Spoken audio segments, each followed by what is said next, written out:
I'd been with my boyfriend for 6 years. On our engagement day, right in front of all the guests, he put the ring on my sister's hand. In my anger, I got with his archenemy, Jason. My name is Melody. I'm the eldest daughter of one of the wealthy families in City A, the Smiths. I have a sister named Anna. Even though blood is thicker than water, Anna doesn't like me. Before I showed up, she was the only daughter of the Smiths. After I showed up, she became the second daughter of the Smiths. When I was 6 years old, I got lost, and it took 10 years to return to the Smiths. The day I came home, Anna pretended to faint, turning the family dinner that was supposed to welcome me into her own main event. Everyone forgot about my existence and rushed to take care of Anna. I felt awkward, clutching my shabby clothes, looking at the grand house, all in chaos. Anna lay in my dad's arms, giving me a sly smile as if to say, "See, what difference does it make that you're back?" Over the next 6 years, the relationship between Anna and me got worse. She relied on her frailty and liked to see people force me to back down to prove she was better. But every time, I didn't care, watching her fuss with detachment. When things didn't go her way, she would mock me coldly, asking why I came back to the Smiths if I was so proud. I stayed silent, looking at the man standing a little further away.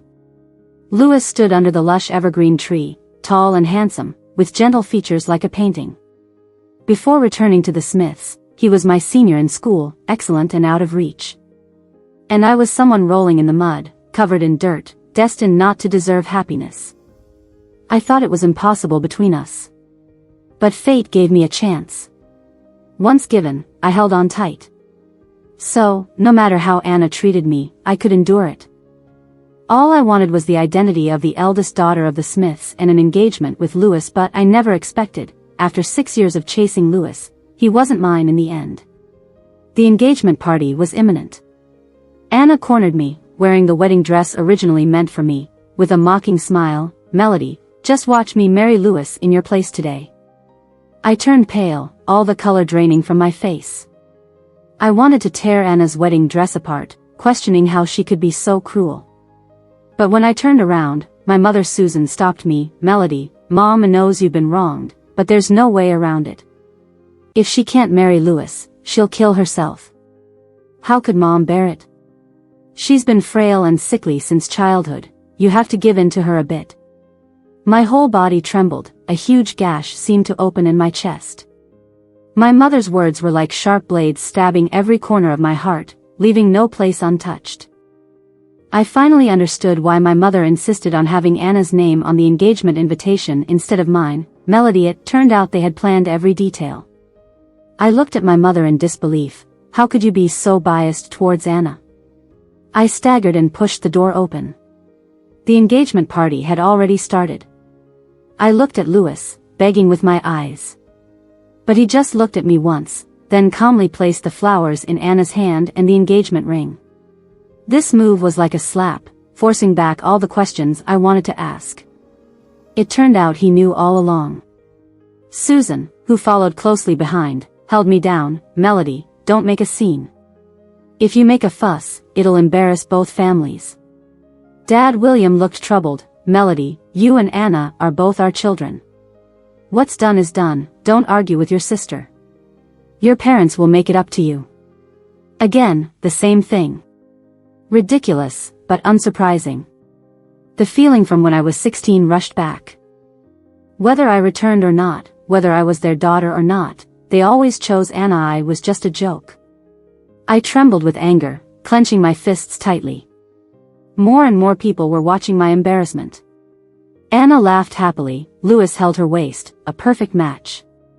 No one cared about my feelings. I couldn't make a scene. In the 6 years since returning home, I worked hard to learn various knowledge to be worthy of Lewis, including etiquette and emotional intelligence, just to be a graceful and dignified lady. So I couldn't confront Lewis and Anna in front of so many prominent people in City A. I could only accept everything silently, then later become the laughingstock of the whole city. But I was jealous. Jealous after 6 years by Lewis's side, he never smiled at me. Also jealous, he so easily accepted Anna by his side.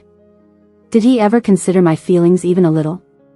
I stared at Lewis, my eyes gradually reddening. Lewis was indifferent, even putting his arm around Anna's shoulder as if to kiss her in what was supposed to be my engagement party. My shredded heart seemed to catch the biting cold wind, sweeping away any remaining warmth. I felt faint, biting my lip to maintain my composure.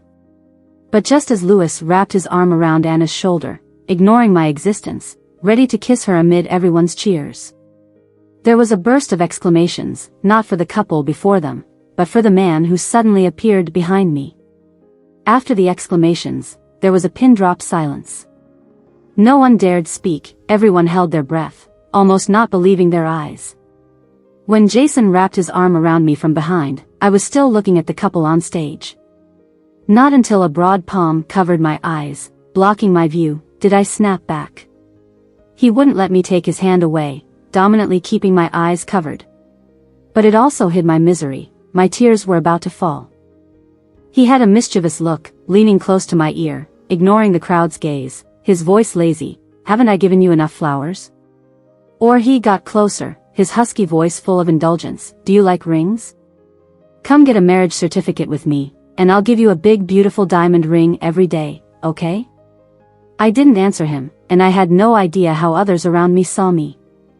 I just knew that the mocking and gossiping voices disappeared. All I could hear was Jason's strong and steady heartbeat and his teasing yet charming voice, "I can give you what Lewis can give you.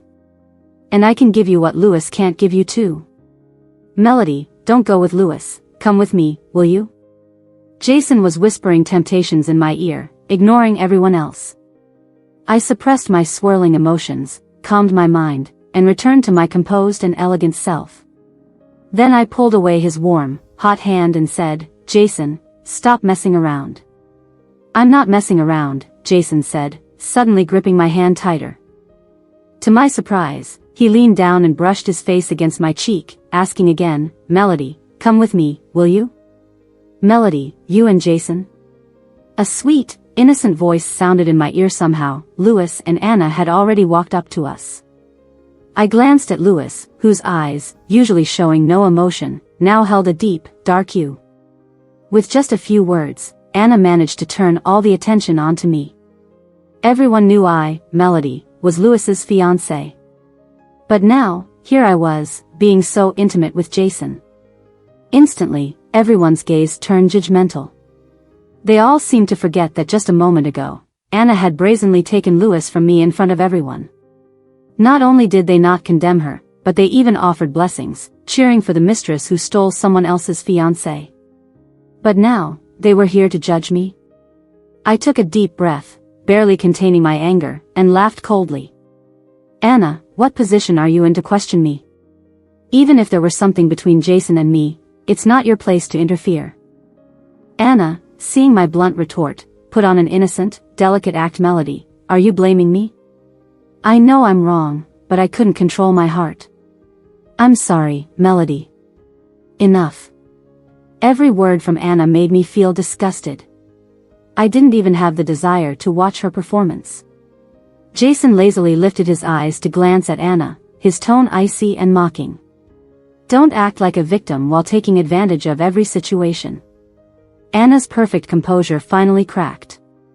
She looked like she wanted to lash out but held back because of the crowd, ultimately hiding behind Lewis with a grievance. Jason wrapped his arm around my shoulder and turned away, looking so rebellious and arrogant that others, although curious, didn't dare to look closely. Only Lewis, when I walked past him, he grabbed my wrist. I wasn't sure if it was my imagination, but Lewis, whose voice was always gentle and calm, now sounded a bit angry. "Melody, when did you get together with Jason?" "What? Did he say that as if I had betrayed him?" Before I could respond, Jason, annoyed, stared at the place where Lewis and I were touching and said, "Let go." Lewis didn't move. Anna looked like she was facing a great enemy. She was wary of Jason's status and was also nervous about how Lewis questioned me. She took a step forward, grabbing Lewis's arm and deliberately saying, "Lewis, let's not ask this now. If this gets big, it won't be good for Melody's reputation." She lowered her voice, pretending to be considerate of me, but the room was so silent that everyone could hear what she said. Jason frowned, exuding menace. Ugly woman, what nonsense are you spouting? Anna immediately shrank back, looking extremely aggrieved. Lewis shielded Anna, coldly glaring at Jason. Show some respect. As soon as those words left his mouth, Jason threw a punch. Everyone gasped, and Anna screamed. Jason's punch was brutal. Lewis, unguarded, staggered back and let go of my wrist. Jason sneered, kicked aside a bothersome table, pulled me protectively into his arms, and then grabbed a napkin to gently and meticulously wipe my wrist as if he hadn't just thrown a punch. I looked up at Jason, whose expression was still rebellious and fierce. I was about to scold Jason for hitting someone when I saw Lewis readying himself to punch back. Careful! I shouted in alarm. Jason, still holding my wrist, said, "Don't let Lewis touch you." Then he turned and started fighting Lewis. Two men, refusing to give an inch. The elegant, lively engagement party turned chaotic. Jason was so wild and reckless that no one could stop him. And Lewis, usually so composed, seemed to be going mad today. Anna screamed repeatedly, and the guests were too scared to intervene, hiding to the side. The security didn't dare to interfere. Neither Jason nor Lewis was someone they could afford to provoke. Jason, stop fighting. I reached out to stop him, but in the middle of the fight, Jason looked back at me. Stay there and don't move. If I don't beat him up today, I won't call myself Jason. Just look at you. A perfectly good engagement party, and you've turned it into this. Susan glared at me in rage since she couldn't stop the fight. William looked worried too. Why are they fighting? What happened to the engagement party? My hand froze midair. If it were Anna's engagement party being disrupted, my parents would be the ones stepping in now, right? The guests' differing attitudes earlier were entirely due to my parents' treatment of me. Yet, Jason stood up for me, and they thought he was causing trouble. Because I ruined Anna's engagement party? But this was my engagement party to begin with. Jason. I lowered my head and called Jason's name, trying to calm him down, but it didn't work. Jason was enraged. I had no choice but to step in front of him just as he was about to throw another punch. His fierce fist stopped just a centimeter from my face. Jason furrowed his brow. Didn't I tell you to stay put? Then he softened, his voice laced with frustration and tenderness. What if you got hurt? I took this chance to grab his arm, tears welling up in my eyes. Jason, stop. I'm exhausted. I want to leave here. Jason suddenly froze. The fist he'd been ready to swing dropped. He cupped my face. Melody, did I make you mad? No, I just want to leave. I pulled Jason's sleeve. I don't want to see anyone now. Jason quickly kicked aside the tables and chairs in the way. Let's go, no more fighting. But Lewis still wouldn't give up. He grabbed my arm again. I took a deep breath and yanked Lewis's hand off while Jason was on the verge of losing it. Lewis initially refused to let go, so I used all my strength and slapped him. His handsome face turned to the side. Anna screamed, and I sneered, Lewis, what are you doing now? Are you pretending? Didn't you hand that ring to Anna just 10 minutes ago? Lewis's face stayed turned, his thin lips tightly pressed together. Anna clung to him fiercely, as if afraid I might take him away. I didn't know how they made a deal to switch the fiancé to Anna. But seeing the two of them standing together, I felt like my past was a joke. I gave up dancing, which I loved, to study finance, wanting to be a suitable wife for Lewis. I knew Lewis had stomach issues from his early work years. I learned to cook many different dishes, making meals for him every day. Lewis wanted to focus on his career, so I learned to drink and accompanied him in socializing with businessmen. When Lewis got sick, I took on all his work so he could rest. But when he got better and I fell ill, he never looked at me. Lewis. From the moment he saved me at 16, my whole life was about Lewis. It seemed like I only lived for him.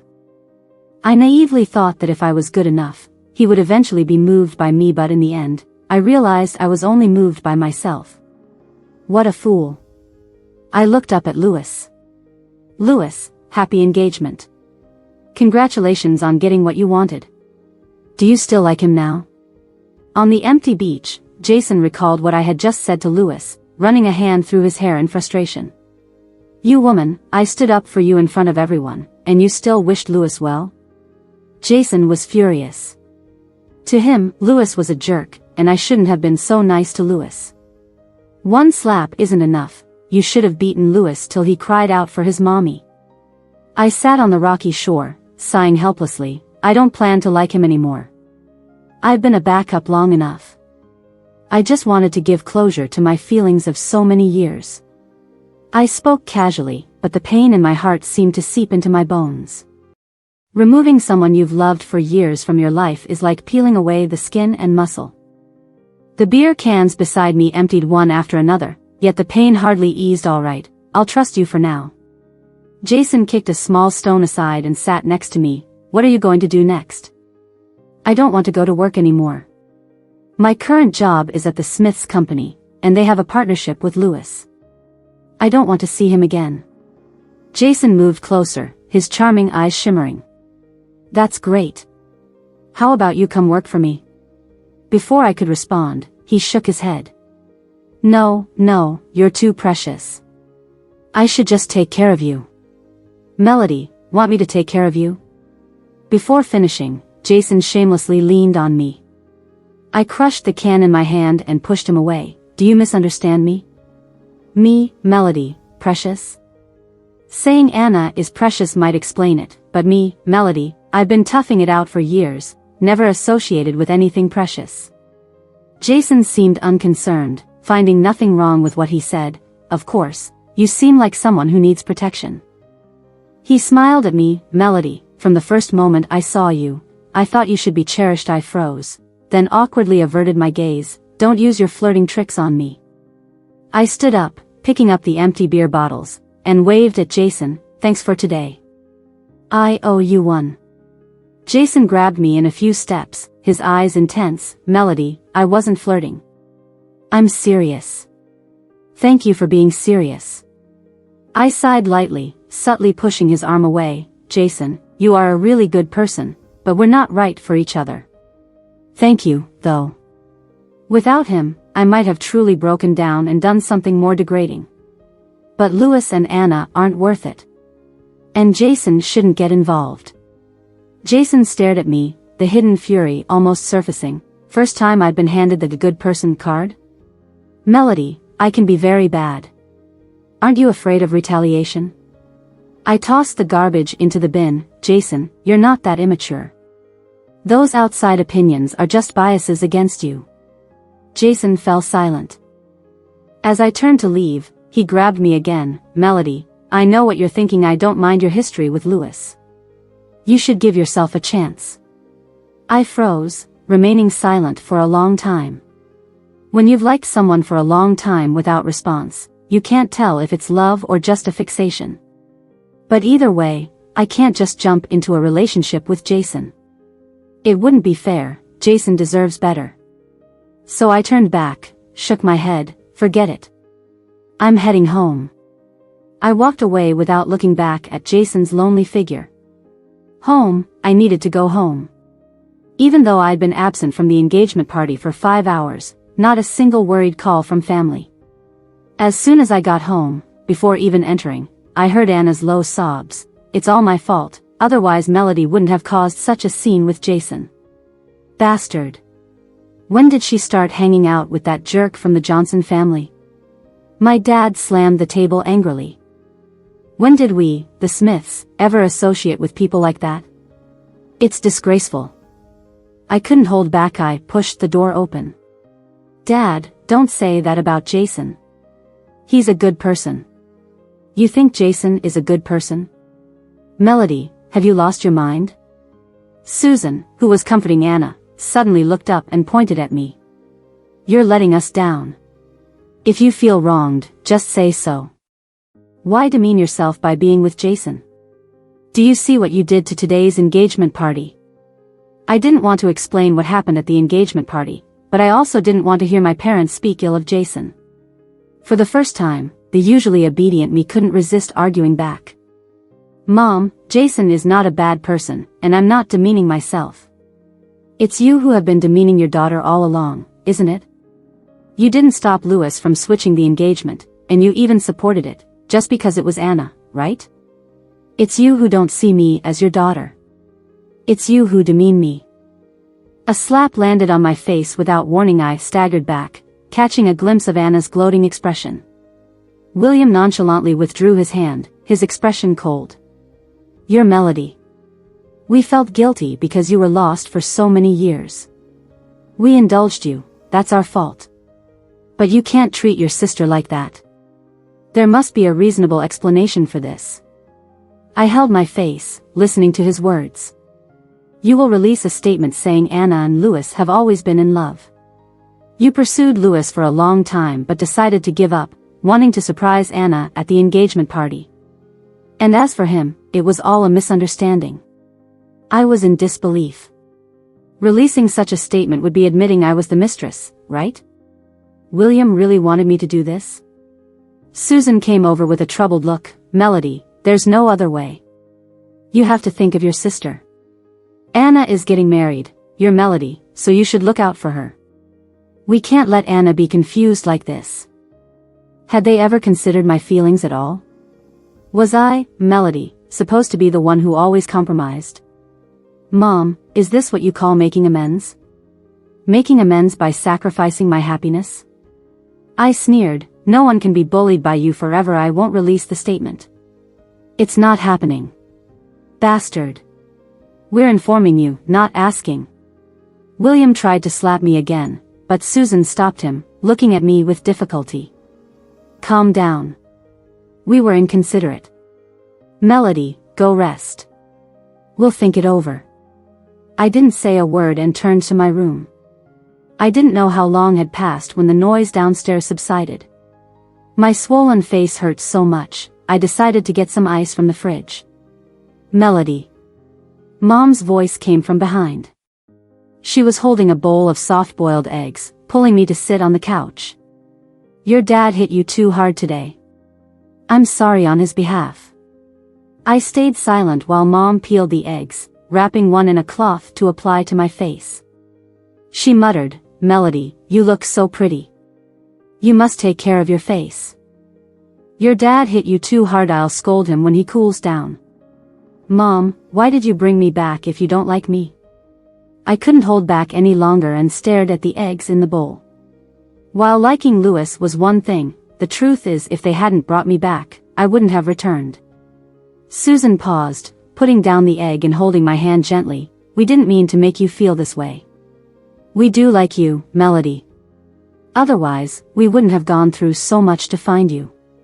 But you're both our daughters. What should we do? Mom, you've never considered that I may not end up with Jason. What if I get shunned too? No way. They wouldn't. In a moment of panic, Susan's words almost came out. Yeah, even though Jason's family was vast and influential, they were as isolated as wolves, rarely mingling with anyone else. Their family relations were a mess.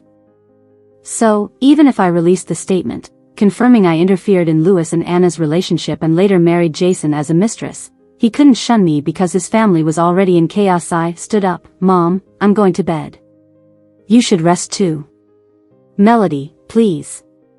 Seeing my firm stance, Susan finally couldn't hold back.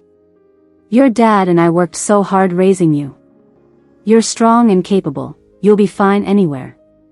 But Anna, she's spoiled.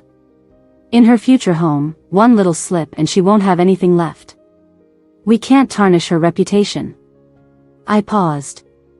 Instead of getting angry, I felt like laughing. A few hours ago, what did Jason say? He must be blind. What delicate flower. I'm the one who's not delicate. I rubbed my eyes. Mom, think about my situation from my perspective before you talk to me about this again. I won't compromise anymore just to make you happy. I placed the egg back in the bowl, because no matter what I do, you'll never understand my feelings, will you? Susan was speechless, and I went back to my room, exhausted, couldn't sleep the whole night. When I woke up the next day, my head hurt badly. But work had to go on, so I dragged my swollen head to the office. Is there anything worse than having your ex as your business partner? I had to interact with the head of the Lou Corporation all day.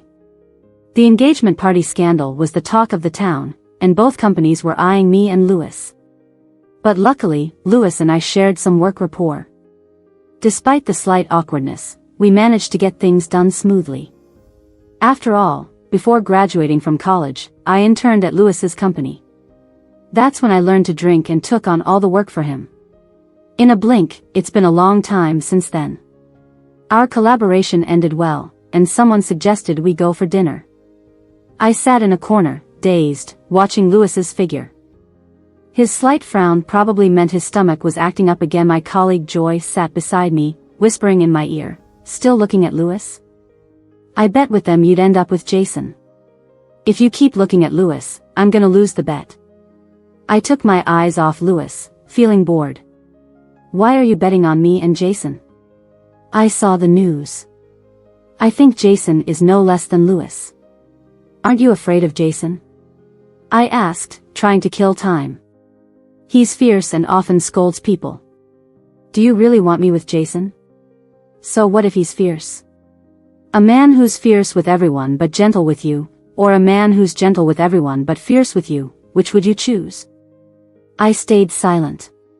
Jason didn't have a good reputation due to pushing his pregnant father's mistress down the stairs at 16, causing a miscarriage and nearly killing his father with a knife. Cold and ruthless. Moreover, his erratic behavior and tendency to resort to violence meant no one dared to approach him, even though his family's business was on par with Lewis's. Everyone feared Jason's tyrannical nature.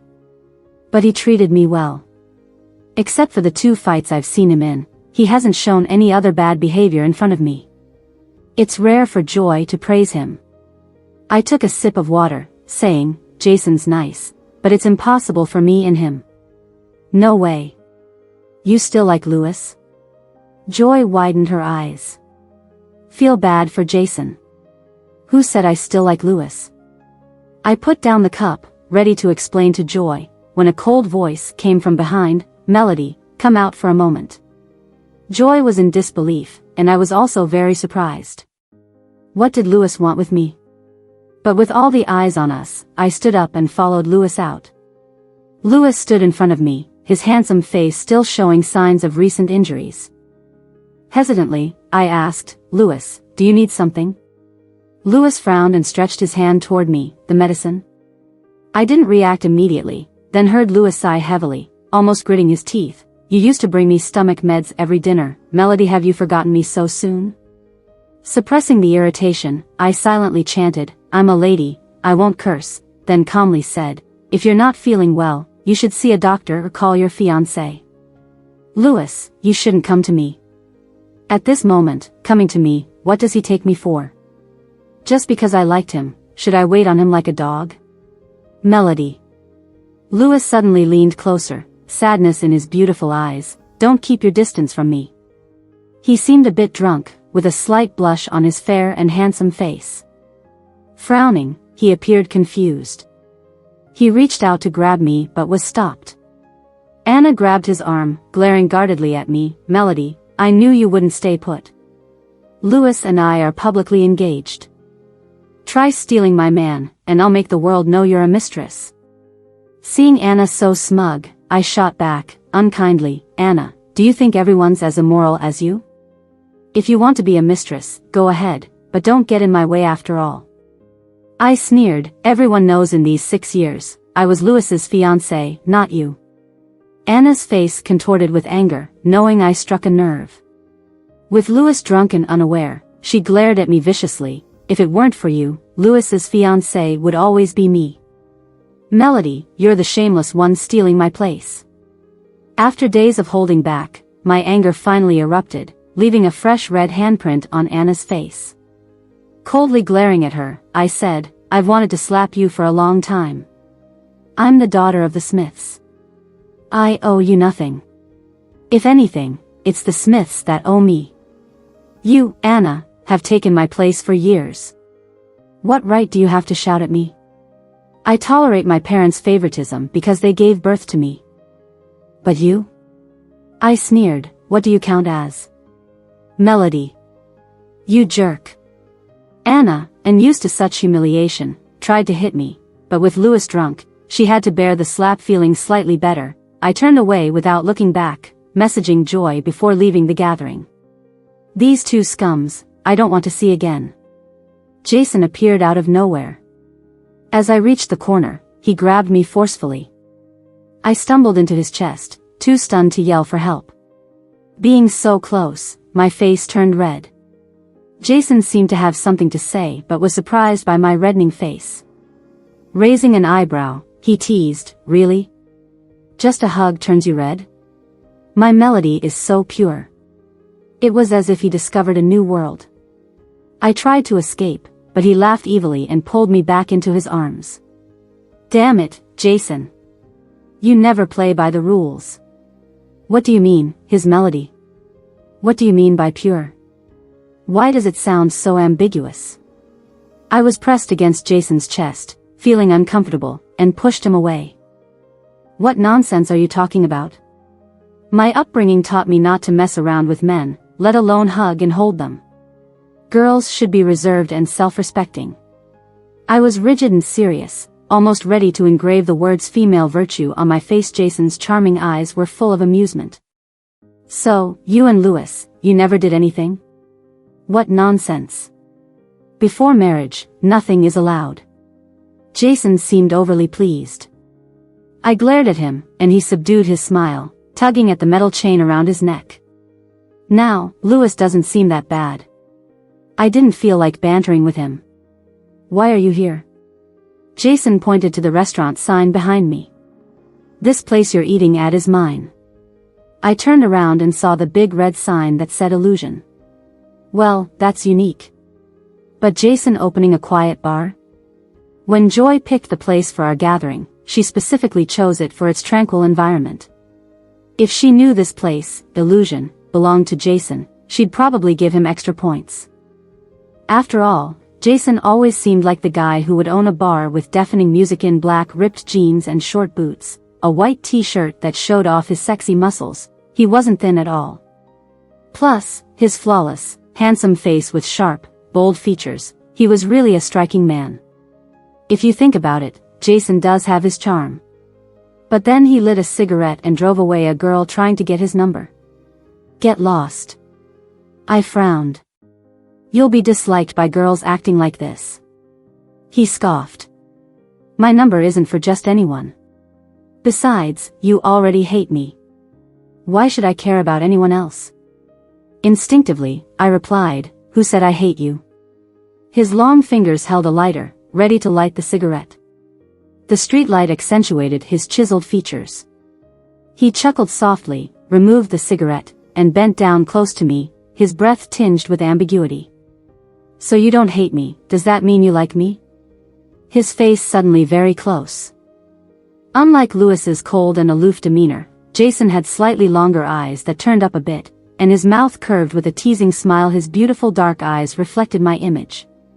Born with eyes that look deeply affectionate, thank goodness I had enough willpower not to fall for it. Jason, you're messing with me again. He reached out and ruffled my hair, his voice low. Melody, can't you just believe me this once? I leaned against the wall, head bowed. I felt dizzy. I hadn't felt well since morning, managed to get through work by evening, but then Lewis called me out. I hadn't even had a drink of water, and Jason insisted on talking about this. I was in a foul mood, no longer willing to tolerate it. You're even more annoying than Lewis. I dropped those words, just wanting to find a place to sleep. Jason wouldn't let it go. How exactly am I more annoying than Lewis? Melody. I like you so much, give you all my heart. I finally couldn't hold back, squatting down with support from the wall. Jason tossed the cigarette, his casual grin turning serious. He pulled me into his arms and sighed softly. Do you always have to wait until you're about to collapse for someone to notice? I clung to his clothes, feeling wronged. Jason, you're really annoying. Jason didn't say a word, scooped me up, and walked toward the garage.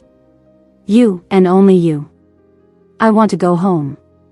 I struggled but had no strength. He pressed my head gently, voice full of concern. Alright, don't move. I'm taking you to the hospital. I lay in Jason's arms, too weak to say anything. Actually, I know I'm not that sick, but for some reason, I just wanted to lean on Jason. I closed my eyes, leaning against his chest, whispering, Jason, what if you had found me first? How great would that be? Jason's arm tightened around me but didn't pause, continuing forward with big strides. I did end up getting sick, a mild fever. The doctor prescribed meds, and I stayed overnight for an 4. Jason sat beside me, feeding me porridge while repeatedly urging the nurse to be gentle with the injections. I looked at the nurse, embarrassed. It's okay. You can do it. I'm much better.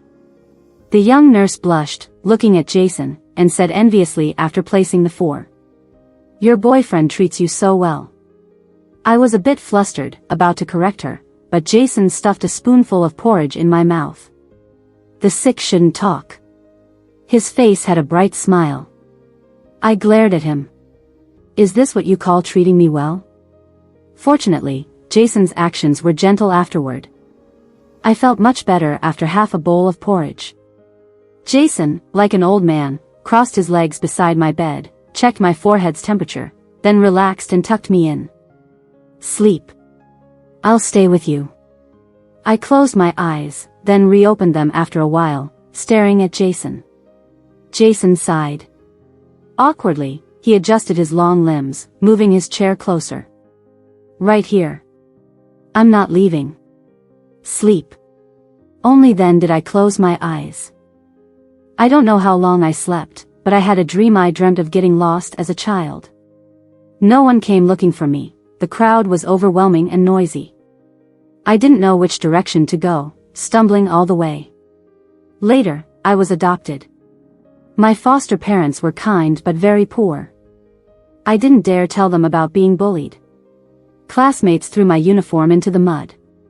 Weak and self-conscious, I didn't dare fight back. By the time I found my uniform, it was too dirty to wear. It was bought with the money my foster parents had saved up. Holding my uniform, I cried in the mud. Surrounded by laughing classmates, someone pulled my hair, forcing my head into the mud. Nobody helped me. Clean, expensive sneakers stepped into the mud. That was my first time meeting Lewis. He was immaculate, like a god on high. And there I was, in the mud, lowly like an ant. He looked down at me without a hint of pity, coldly saying, weakness is a kind of aiding the enemy. After saying that, he turned and walked away. I clutched my dirty clothes, gritting my teeth, and threw whatever I could find around me. From then on, no one dared to bully me again. And I started paying attention to Lewis's news. That's when I found out he was the young master of a wealthy family, someone with a noble status. He was born to stand at the top, looking down on everyone else. People like me would never cross paths with him. But one day, he appeared in front of me again, calmly saying, Melody, you shouldn't be here. Later, he helped me transfer schools, going back to the Smiths, to a private high school. He said no one would bully me ever again, they would protect me for a lifetime. But in the end, I found out the storm was brought by them. The one truly protecting me was Jason. I was in the hospital for 2 days, and when I could finally be discharged, I ran into Lewis. It was quite funny, really. I couldn't see him when I liked him most. Now that I gave up, he showed up easily. Jason went to handle the discharge paperwork, and Lewis, wearing a hospital gown, brushed past Melatter. I found out he had been hospitalized for a recurrence of his stomach issue. I was calling Joy. Joy asked if I wanted the photo and the doll on the table. I glanced at Lewis, my tone calm, throw them away. No need to keep them. That photo and that doll. Lewis stood there, watching me after I hung up. He knew the photo on my desk was of the two of us, and the doll was from him. I looked at his hospital gown and nodded politely. What a coincidence. Lewis, with an unreadable expression, said, I'm sick.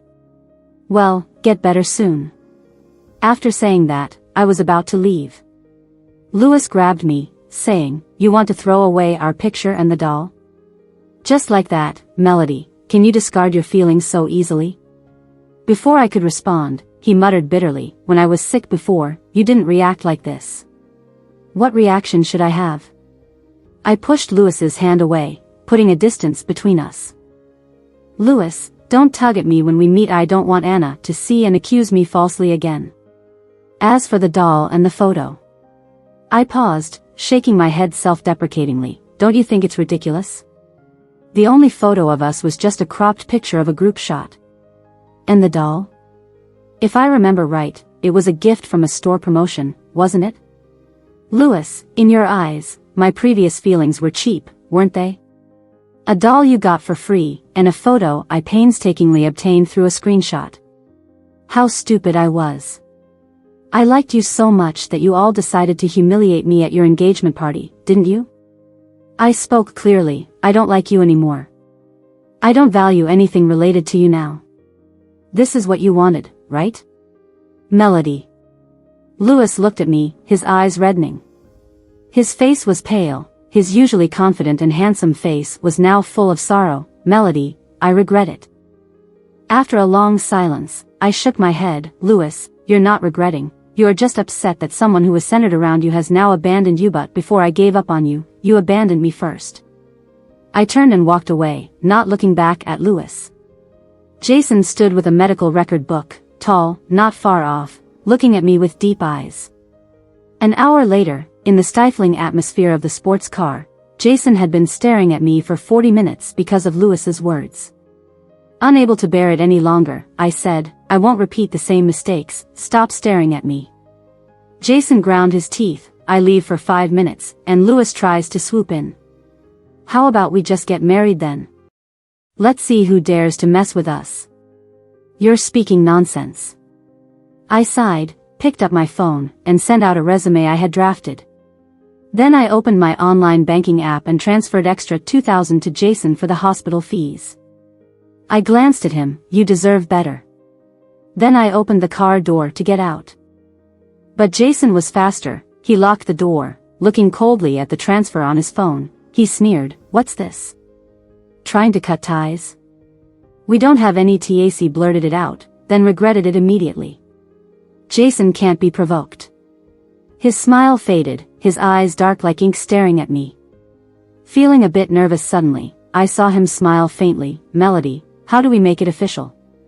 With that, he moved closer, his long fingers propped on the seat behind me, his forearm muscles smooth and strong. Usually calm, my heart skipped a beat at his movement. Our eyes locked, his handsome face suddenly so close. It was maddening. Jason, what exactly do you like about me? I finally couldn't hold it back, breaking the tender atmosphere. I feared I'd fall for Jason if this continued. But I was scared. I wasted 6 years on Lewis, 6 years without making him like me. And I've known Jason for barely half a year, yet he claims to like me? Impossible. Even if he likes me, what about me? Do I deserve his affection? I sighed inside, but Jason didn't answer my question, just stared intently. Agree to be my girlfriend and I'll tell you forget it. I threw out those words, unlocked the door quickly, and got out. I'm off, you should go back too. Jason didn't say a word, just sat in the car, watching me walk away. At home, before even entering, I heard Anna and my parents chatting happily. But when I walked in, their laughter stopped. William spoke first. Where have you been the past 2 days? Couldn't you call? I lowered my head to change shoes, silent. I told the company I needed time off. If William cared about me for real, he'd know where I am. Or maybe he does know I'm sick but doesn't really care. Seeing I'm not answering, Susan jumps in too. Melody, your dad cares about you. It's rude not to respond to him. Yeah, Melody, you haven't been home for 2 days. Didn't you go drinking with your colleagues? I finally finished changing my shoes, stand up, and gaze at the 3 of them cozy in the living room. I say, exhausted, I took sick leave from HR. If he actually cared, he wouldn't be clueless about my illness. William pauses, looking startled. Susan awkwardly continues, why didn't you tell me you were sick? Is it serious? Don't blame your dad. He's the CEO, he doesn't have time to handle every little thing. Right, but when Anna catches a cold, he cancels meetings to be with her. I was just hospitalized for 2 days. Melody, why are you being so bitter? Anna clings to William's arm, whining, Dad works so hard to make money for this family. You shouldn't complain about him. Bitter? Understanding? Anna, do you know why I got sick?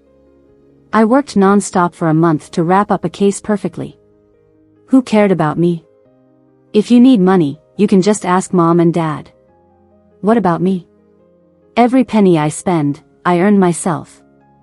Sure, I'm the eldest daughter of the Smiths, but I have to be out drinking with people, negotiating deals, and then I have to step aside for someone else to be with my fiancé and still maintain a good attitude. I get sick, and no one checks on me. I say one thing, and now I'm being bitter. Anna didn't expect me to be so tough. She looks pale. Melody, you still blame me. Yes, it's my fault because I'm sickly.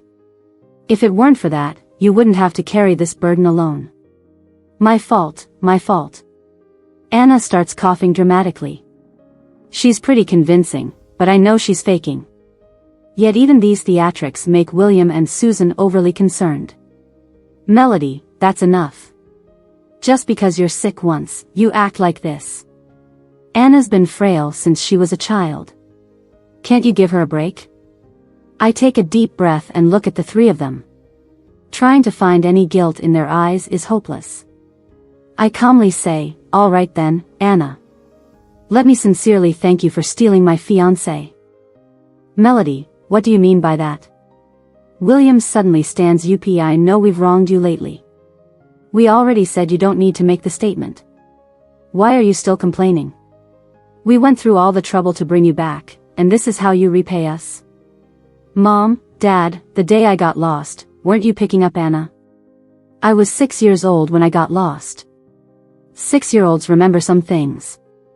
I remember waiting outside my elementary school for my dear Mom and Dad. But they didn't come. I left with someone who looked like Mom. I later found out you both went to the kindergarten to pick up Anna. Sometimes I blame myself, or even hate myself. How awful must a person be to be abandoned by both parents? Was I not good enough? In the 6 years since I came back home, it was really because I liked Lewis. But from 17, I worked desperately to learn about the business, to excel. Not just to match Lewis, but to be someone my parents could be proud of. But it didn't matter. For people who don't like you, nothing you do will change that. Sometimes I watch Anna acting spoiled with Mom and Dad, and I'm envious. She doesn't have to do anything, and everyone loves her. She can happily do what she wants. What about me? No matter how much I do, no one likes me. Maybe I'm just unlovable. I've already submitted my resignation to HR. Mom, Dad, I'm not going to the company anymore starting tomorrow. After saying all of this, I take a step back and turn around, closing the door behind me. As usual, no one comes after me, and I don't look back. I've left home, given up on Lewis, and quit the company. I'm starting a new life. Living for myself for once. I can't wait to say goodbye to the past. I head back to the small town where my adoptive parents live. When I arrive, they aren't too surprised. After dinner, they even hand me a card. They say all the money I've sent them over the years they haven't used. They saved it for me. Around $300,000. My adoptive mom holds my hand, looking pained. My dear Melody, you've suffered. We saved most of the money you sent us. I push the card back. I have money. I learned a lot from the Smiths. Use this to buy a house for my brother. Mom, Dad, I'm good at making money now. My adoptive parents have a 16-year-old son named Eric. He is eating beside us. Hearing our talk, he stops his meal. Just keep it. Mom and Dad said guys shouldn't take money from girls. I can make my own money in the future. Yeah, keep it, my adoptive dad says, smiling warmly. Melody is different from Eric. She needs to have some money. Otherwise, people will look down on her. Eric is a guy. If he's not capable, no amount of money will help. My nose tingles, and tears well up. But I don't want to lose control in front of them, so I stand up quickly. I feel like drinking some Coke. I'll go buy some outside. Eric follows me. It's late, I'll go with you. It's 9 p.m. Under the streetlight, Eric walks next to me, holding the Coke and a pack of yogurt. I wanted Melody, here's some yogurt. Girls shouldn't drink too much cold stuff. You can have it every day while you're home. I extend my empty hand. Give the Coke to me. Eric stepped back. No way, if someone saw, they'd probably make fun of me for not being manly. I laughed out loud, looking at Eric, who's nearly 6 feet tall. I reached out to rub his head but had to tiptoe. Eric cooperated and bent down. Go ahead, you girls just love to mess with people's heads. Us girls? Eric, are you in a relationship or something? You seem to know us girls well. As I rubbed his head, which felt great, I suddenly thought, I wonder if Jason's head would feel the same to rub. Forget it. I'm out of that circle now. No point thinking about Jason. Besides, Jason's temper is so bad, there's no way he'd let someone pet him like a big dog. But before I could pull my hand back, a voice I knew too well spoke from behind me. Melody, good job. I turned around. Jason, whom I hadn't seen in ages, was standing under a streetlight.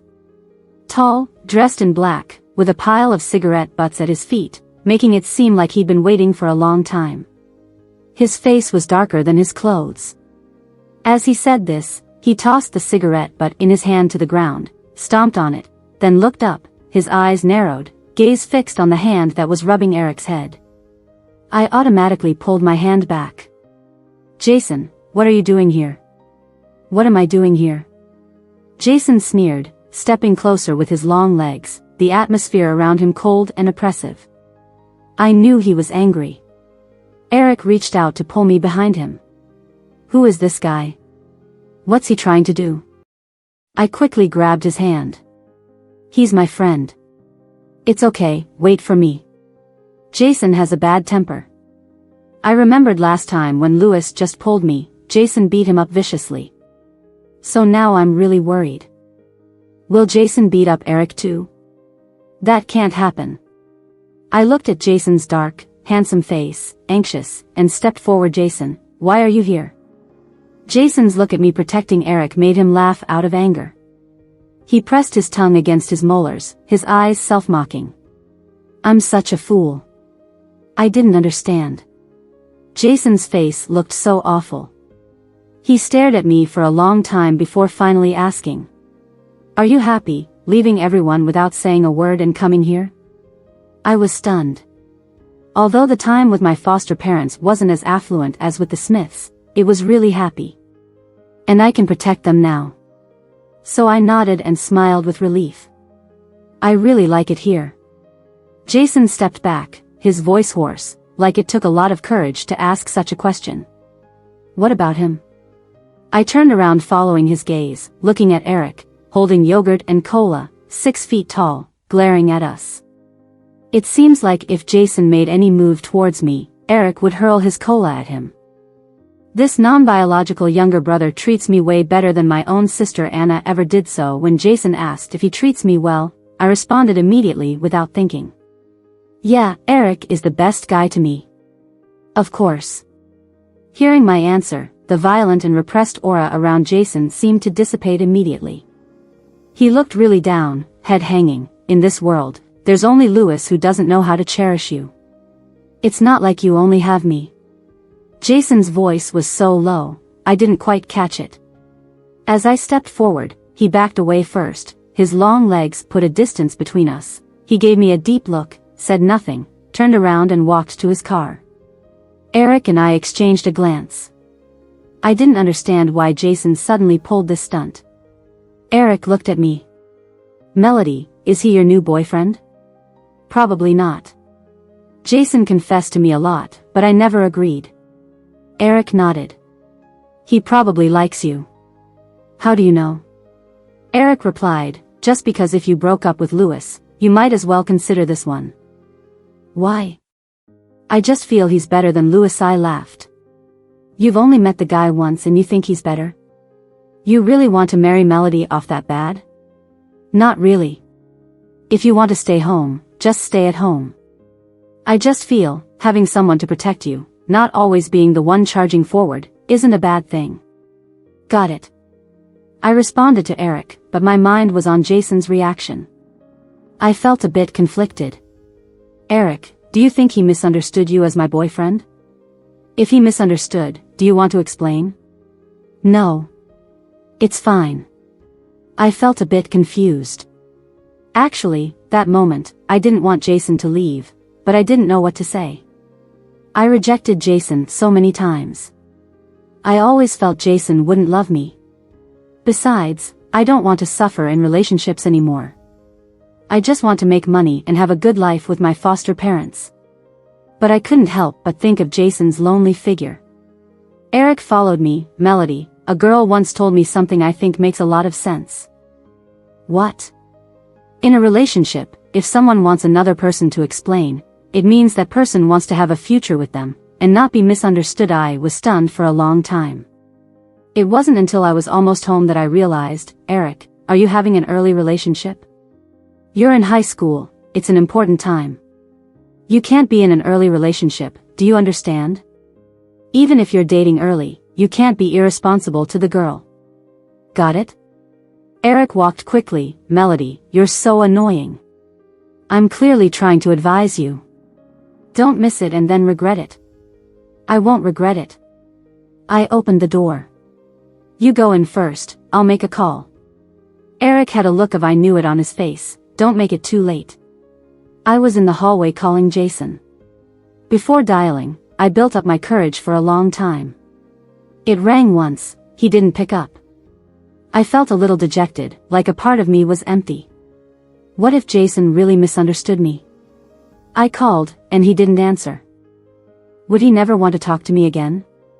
But what was I supposed to say to him? That everything here is fine, and I'm still in contact with the high and mighty families of my past? Staring at the rejected call, I struggled for a long time. In the end, I couldn't help myself and dialed Jason again. This time Jason picked up but didn't speak. The sound of wind was loud on the other end. I was nervous but said what I wanted to say. That guy was my brother, Jason. Don't misunderstand. My heart raced. Jason stayed silent until the wind stopped.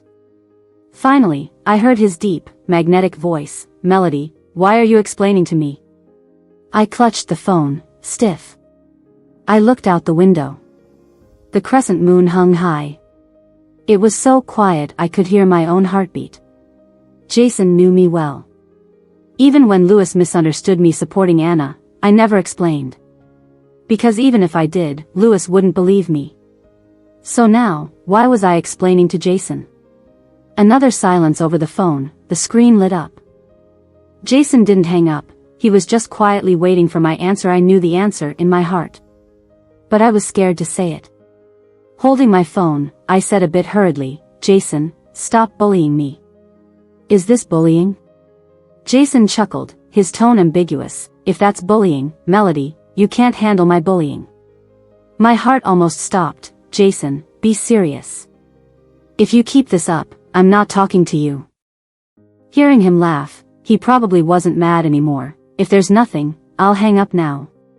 Something. Jason's voice was lazy. Melody, I drove 6 hours to find you. I'm so hungry. Will you have dinner with me? I looked at the time, but it's late now. Can you eat something first? I'll find you tomorrow. Tomorrow? All day? Jason questioned. If it's not all day, I won't agree. Melody, what are you doing? My adoptive mom called from inside, seemingly about to come find me. I quickly lowered my voice. All day. I don't have anything to do anyway. I'll keep you company. Okay. Jason's voice was slow, a bit teasing. Just you and me. Don't push your luck. Hang up, I've got to go back.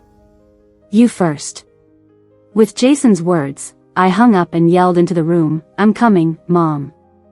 Opening the door, Eric was leaning against the doorframe, winking at me. Melody, how are you going on a date tomorrow? Need me to drive you? I stopped him quickly. It's not a date. Just meeting a friend. Eric didn't care, turning to my adoptive mom. Mom, I've seen Melody's boyfriend is so nervous about her, looks even better than me. Nonsense, he's clearly very handsome. Melody, shouldn't you first deny he's your boyfriend? Eric. My adoptive mom watched us playfully, shaking her head with a smile. Our Melody is so wonderful, having a handsome and good boyfriend isn't surprising. Dress up pretty for your date tomorrow, no need to come home for dinner.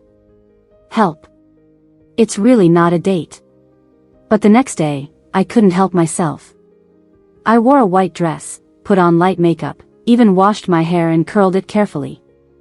After finishing everything, staring at myself in the mirror, I realized what I had done. Resigned, I picked up my carefully matched purse and left with a racing heart. Jason, I'm here.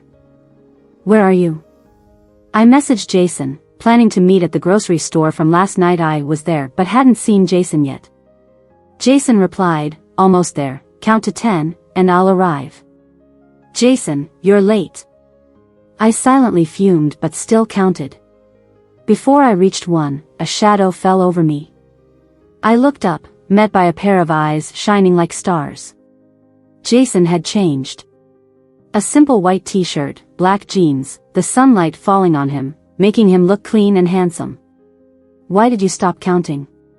He smiled, tall, bending slightly towards me. Today, Melody and I are in matching outfits. No, we're not. I stepped back, flustered. There's tons of white dresses and t-shirts out there. All those are matching? Jason sounded disappointed. Oh, thought I could wear matching outfits with my favorite person on my birthday. I was surprised. Is it your birthday today? Jason raised an eyebrow slightly. If it's my birthday, will you grant me a wish?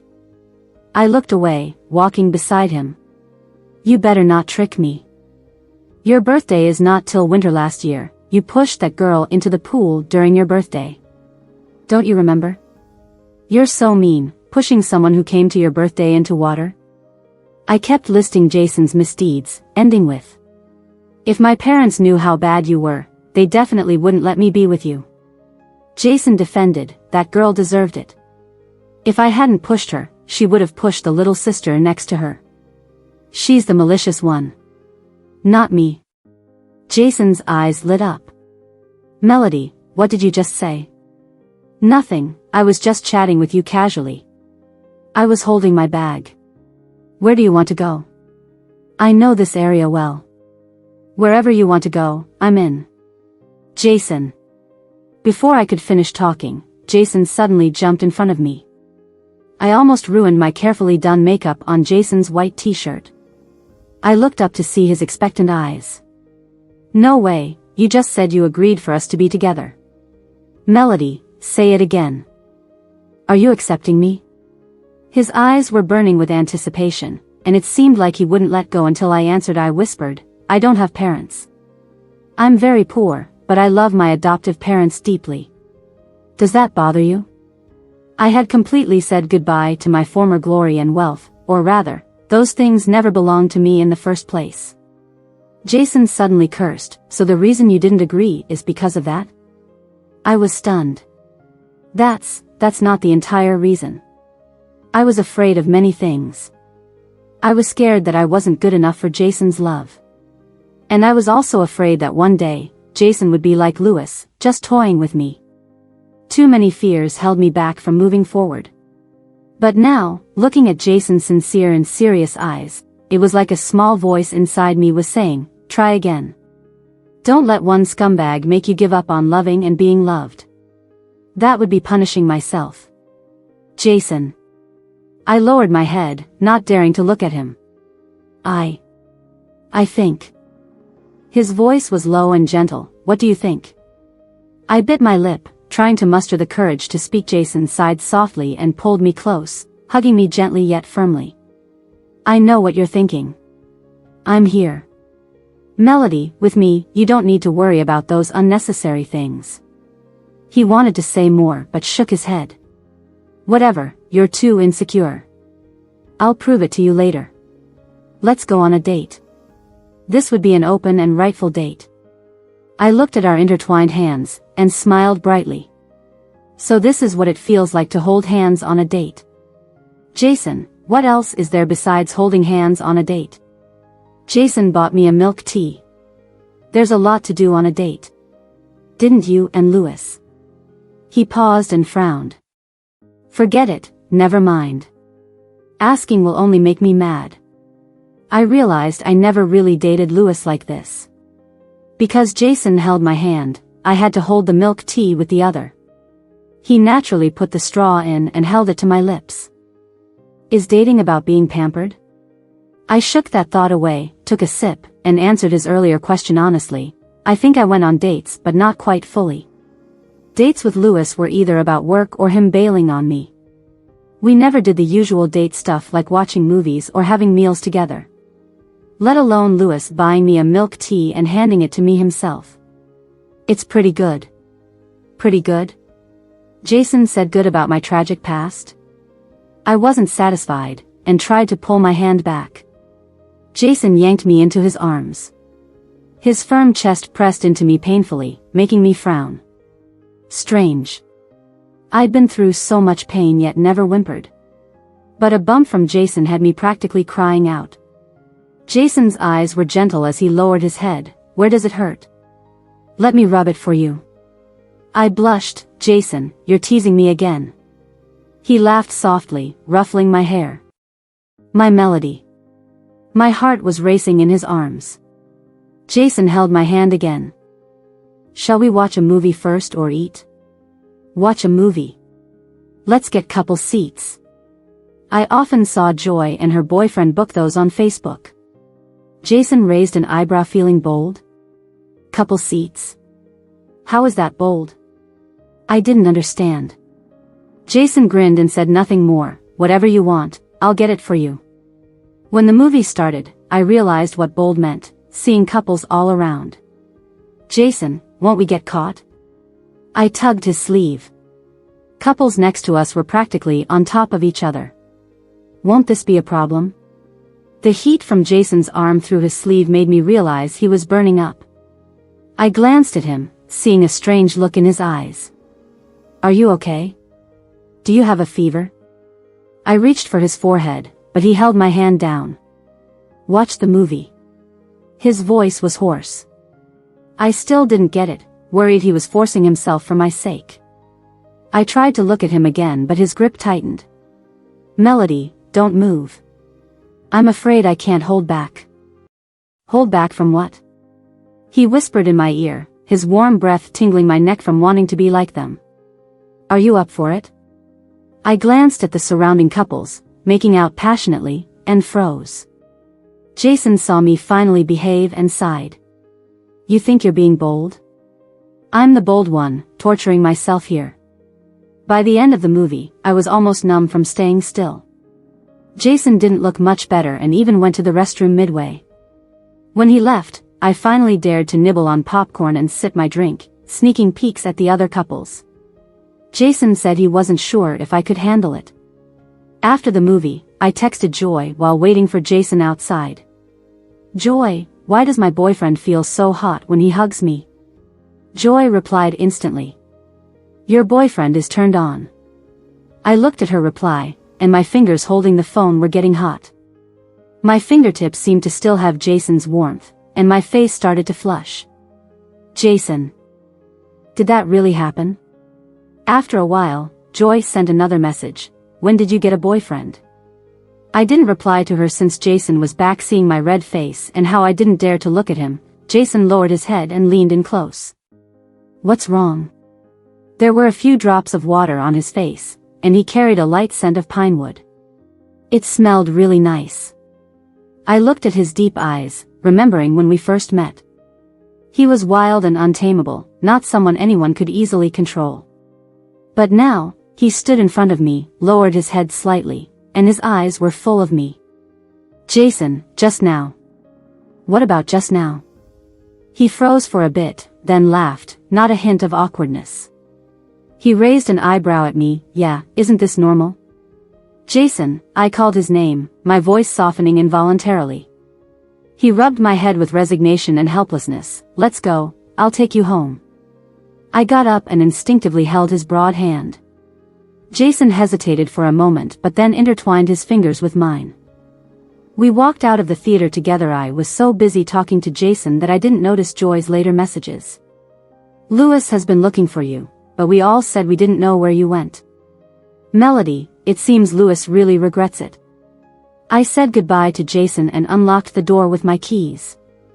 The living room lights were on, and Eric was sitting there playing on his phone. I was a bit surprised. You're still up this late? Eric yawned. Mom and Dad said they couldn't sleep until you came home. Now that you're back, I can go to bed. I'm exhausted. I felt a warmth in my heart. Thanks, Eric. I'll take you on a trip once your college entrance exams are over. Eric waved his hand dismissively. I've got plans already. You go with your boyfriend. Thinking of Jason, I couldn't help but smile foolishly. Of course, my boyfriend will also come. Eric stopped in his tracks. You agreed so easily? Melody, show some restraint. Eric's tendencies flared up again. Melody, although I'm really happy you came back from the wrong path with Lewis, you should at least assess him a bit. I opened my bedroom door. Why worry? If he bullies me, don't I have you, my brother?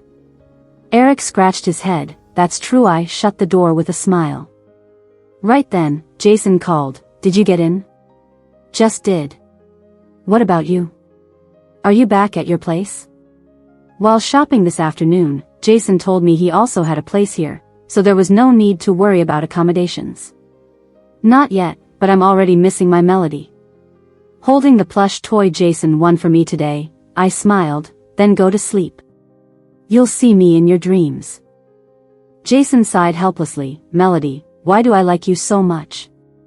I can't even bear to be apart for a bit. I felt sweet inside but complained teasingly. Aren't you too old for this? How would I know why you like me so much? Tell me, what do you like about me? Long ago, when Jason first confessed to me, I asked him the same question, but he never answered. I really wanted to know today. After a while, Jason said, Melody, do you remember when we first met? I thought for a moment. Was it at your father's birthday party? Jason neither confirmed nor denied. I kept recalling that scene from his dad's party. Back then, I was Lewis's fiancée, and we attended Jason's dad's birthday party together. I remember dressing up really nicely, wearing high heels and a champagne-colored dress, entering arm in arm with Lewis.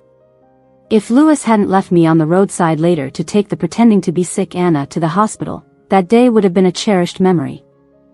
Jason was already infamous in our circle, and it got even worse after that day. Despite it being his father's birthday, Jason, the biological son, not only showed up late but arrived defiantly on a motorcycle. Dressed in black biker gear, with his tall frame and long legs, he appeared before us with the roar of the engine. He was undeniably good-looking, with golden-dyed hair, fair skin, and eyes full of defiance. Had it not been for the inappropriateness of the setting, every woman there might have screamed for that rebellious boy. Everyone else was trying to behave within the confines of our rigid social circle, but he paid no mind and was his true self. But back then, I didn't see Jason that way. He might have been good-looking, but he couldn't bully my fiancé. Jason and Lewis never got along and disliked his old man. So, when Jason's father praised Lewis, Jason defiantly rode his motorcycle straight toward him. I was fiercer than Jason at the time. Just as he was about to hit Lewis, I stepped in front of him. Jason had to stop his motorcycle abruptly. With a black helmet and cold eyes, he stared at me. His gaze was icy, and I wasn't about to back down, ready to face him head-on. So, you fell deeply for me even when I was protecting another guy? After hearing the story, I was taken aback. Jason, your love is quite unique. Jason chuckled. Honestly, that party didn't make much of an impact. At most, I admired your guts. Later, I happened to see how Lewis mistreated you, and you didn't even make a sound. As he spoke, I paused, gripping the plush toy tightly and lost in thought. That night, after the party, I wanted to have a date with Lewis, but Anna faked being sick, and Lewis had to leave me to take her to the hospital. The hospital and the date spot were in completely different directions. I knew Anna was faking it, so it was the first time I forced Lewis to choose between me and her. But Lewis refused me without much hesitation. "Melody, Anna's not well, we can't delay." Then he heartlessly left me, speeding away with Anna. I thought maybe if I had softened, acted a bit cute, Lewis wouldn't have been so harsh. But I just didn't want to. I felt if Lewis liked me, he would come back for me. But he didn't.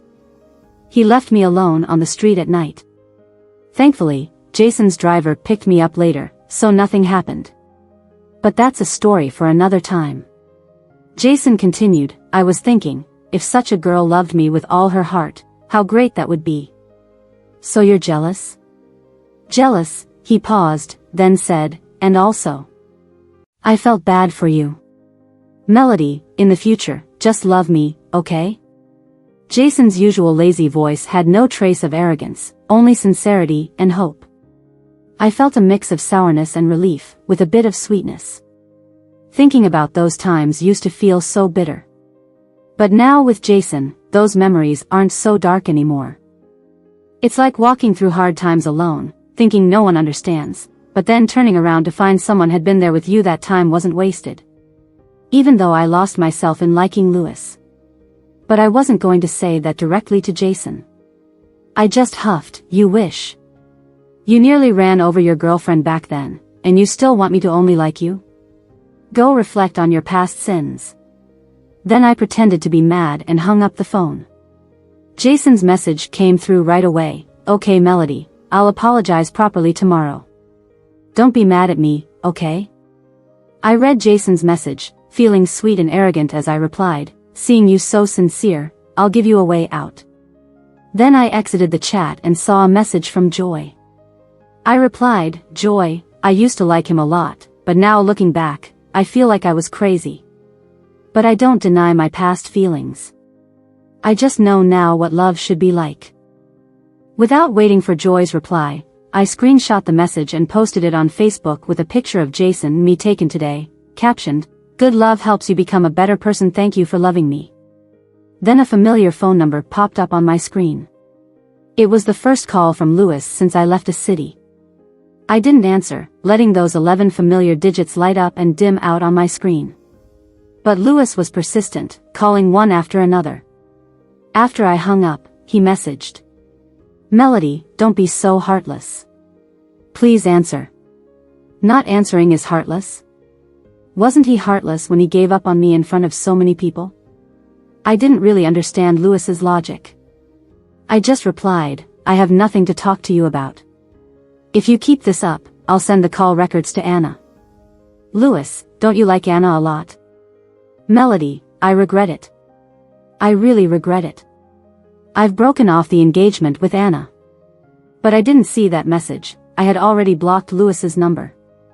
Meanwhile, in Lewis's wine cellar in a city. Lewis lay there in a slump, no longer proud and confident, looking like he had lost the most precious thing in the world, sitting among a pile of empty bottles, eyes desolate. The still-lit screen of his phone displayed a screenshot of my post. I had long deleted Lewis. It was a mutual friend who sent him the screenshot. Lewis clutched that picture, wanting to crush the phone. "I don't like Jason being around you, Melody. I really regret it. Please come back." Jason and I were having a wonderful time in the small town. He took me to many places and treated me to delicious food. He knew the town from my memory better than I did. We almost visited all the fun spots. Every time we went somewhere, he encouraged me to dance for the camera, capturing those moments. I hadn't danced in years, but he kept encouraging me, taking photos. He said I was the most beautiful when doing what I loved. And I really loved dancing, though few people knew that. I asked Jason how he knew. He smiled at me, kissed me, and said, "Not just dancing, whatever you like, I'll do it with you." I decided to introduce Jason to my foster parents. Jason was super nervous for the first meet. He dyed his hair black, wore a formal suit, and brought a mysterious folder. I asked what was in the folder, but he didn't tell me. I later found out it was all his assets. He wasn't lazy, he worked at what he loved, earned money, and supported me. He didn't rely on his family, he used his passion to build a life. He proved to my foster parents that he could give me a good future. The day I introduced him to my foster parents, Eric took me outside, leaving Jason with them. I didn't know what they talked about, but when they came out, their eyes were red. They placed my hand into Jason's. If you ever stop loving her, don't treat her badly. Just bring her back. Melody's been through a lot, she can't suffer anymore. Jason held my hand firmly and promised, never. My Melody will only taste sweetness, no more bitterness. I felt carefree, no longer worrying about making mistakes or not being good enough to be abandoned. I had a family that loved me and Jason who loved me. But happiness sometimes feels too surreal. My 6 years with the Smiths felt like a dream I'd once had. It wasn't until Anna showed up at my foster parents' house that I realized I was once also a daughter of the Smiths. It had only been a few months since I last saw Anna, but she had lost a lot of weight. She used to wear only the latest high-end fashion for the season, and only once. But today, her clothes were all wrinkled. She was waiting for me in the living room. As soon as she saw me, she looked like she wanted to tear me apart. But Jason, my foster parents, and Eric all stood in front of me. Anna's eyes were red with hate. Melody, why? Why do you get to have so many people love you, and still steal my Lewis? Why? Jason held my shoulder and coldly looked at Anna. If you want to throw a tantrum, go back to your house. Anna laughed, but then started crying. The Smiths. The Smiths are gone, Melody. It's all because of you. You caused the Smiths to go bankrupt. To be honest, whether the Smiths go bankrupt or not, I don't really care. I just wanted to kick Anna out. I'm not a saint, I hold grudges. I hate how unfairly my parents treated me. I hate that Lewis never once looked back at me. And I hate how Anna shamelessly took what was mine. Why should I care about them? Suffering is suffering, there's no need to exaggerate it to promote something. But what if the Smiths going bankrupt had something to do with me? If I didn't go back to Lewis, he would do everything he could to suppress the company.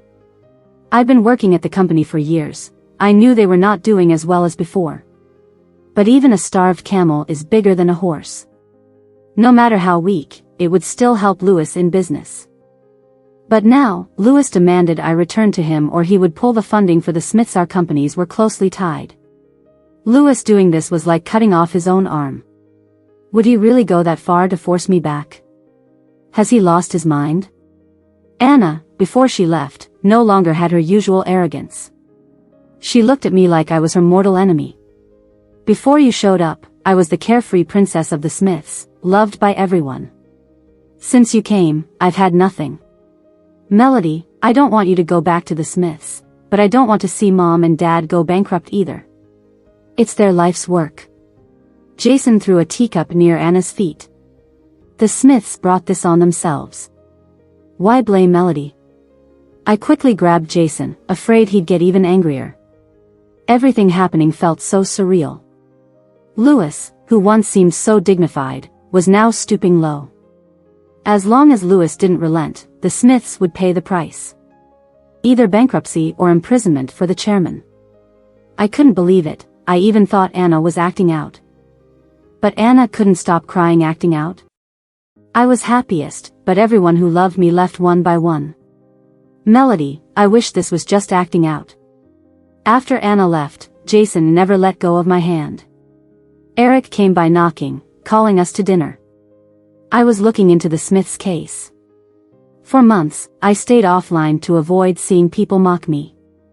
But today when I searched for keywords, Lewis's name popped up automatically.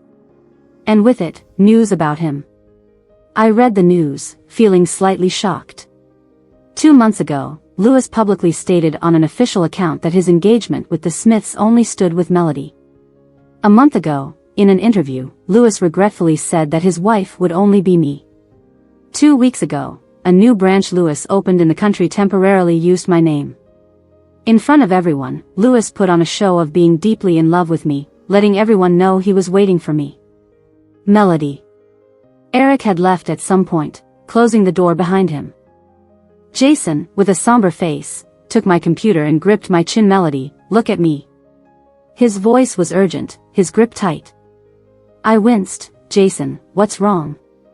Jason didn't speak, his usually playful eyes filled with tension and fear. His eyes were red as he asked, Melody, do you want to go back? Back to Lewis? I tried pushing Jason away, explaining, no, I don't.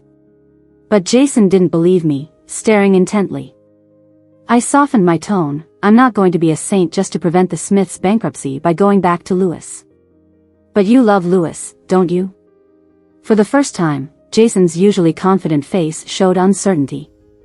I used to think if Lewis didn't love you, I'd have a chance, but now he's back for you. Melody, will you really not go back to him?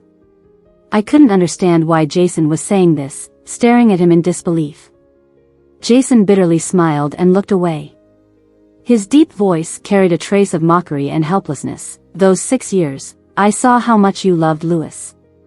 I saw it all.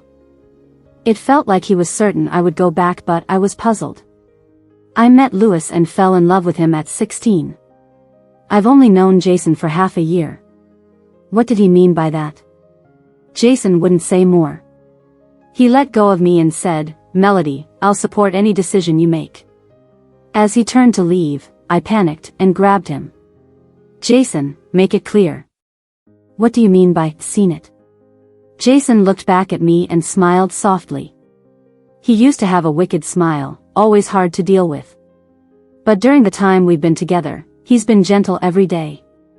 Today was no exception, though with a hint of bitterness. Melody, you used to dream of marrying Lewis. Are you really willing to not go back to him? I hesitated for a moment, but it wasn't about going back. I thought about how my biggest dream used to be marrying Lewis. But now, I looked at Jason's handsome face, meeting his deep, ink-black eyes. Jason was an exception. He taught me what love truly is. Even if I married Lewis, I would still be a humble version of myself, not truly free. So the one I love is Jason. I hesitated for a few seconds. Jason seemed to know something, left in a huff, saying, get some sleep. Then he turned and walked away. I watched his tall back disappear and slumped in the chair. The computer beside me still displayed the news about Lewis's new company, named after me. In the photo, Lewis looked a bit haggard but still handsome. He talked about regret, how he only understood its value after losing it. I messaged Joy, sending her the news. Joy replied after a while, Lewis used to hang around the company building every day, reminiscing. But I think he deserved it. Jason's so much better than Lewis. That's why I didn't tell you. I even told others not to. Does he like me that much? I typed. Joy replied, I don't know, but any decent man wouldn't abandon you at the engagement party for another woman. It's not about liking or not, it's about character.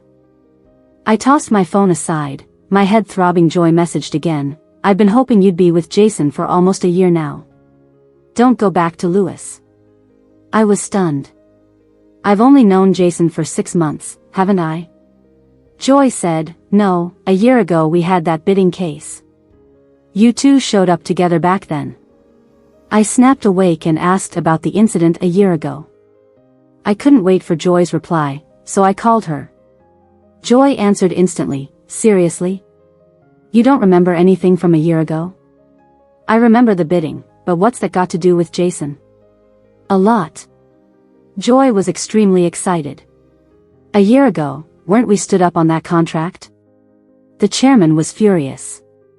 We had no chance of finding a supplier at the right price in such a short time. You dragged me around to find cooperation, and eventually got an offer at a super low price. Yeah, but wasn't our partner another company? What's it got to do with Jason? Everything. Do you know who the president originally wanted to give that deal to? Jason's company. I was completely stunned. Winning that bid solidified my position at the company, and my career soared, leading to today where I stand tall. It was because of that Lewis recognized my abilities and agreed to our childhood engagement. Otherwise, being the eldest Smith daughter would mean nothing without capability. Joy continued, when Jason knew you were the competitor, he withdrew his bid. I was puzzled. Isn't Jason's company mainly in the gaming industry? Our needed supplies had nothing to do with that. Your boyfriend Jason doesn't just own one company. And there's more, of course. Why else would I hope for you too? More? Joy almost screamed. After that company broke the contract because the guy made a move on you. Lewis didn't help at all. It was you, in a fit of anger, who splashed a drink in the guy's face and slapped him. I remembered the slimy man from that negotiation who tried to test Lewis's attitude towards me. Lewis was busy comforting Anna, leaving me alone at the table. The man became arrogant, thinking I was just a drinking companion. I beat him up, and when arguing with Lewis afterward, he just frowned. You can solve problems without me, but what if your sister's in danger? His self-righteous tone made me not want to think about it anymore. Joy continued, after our deal fell through, someone broke the guy's hand. And guess who? Jason. You say Jason's arrogant, but the man didn't offend him. Why would he do that?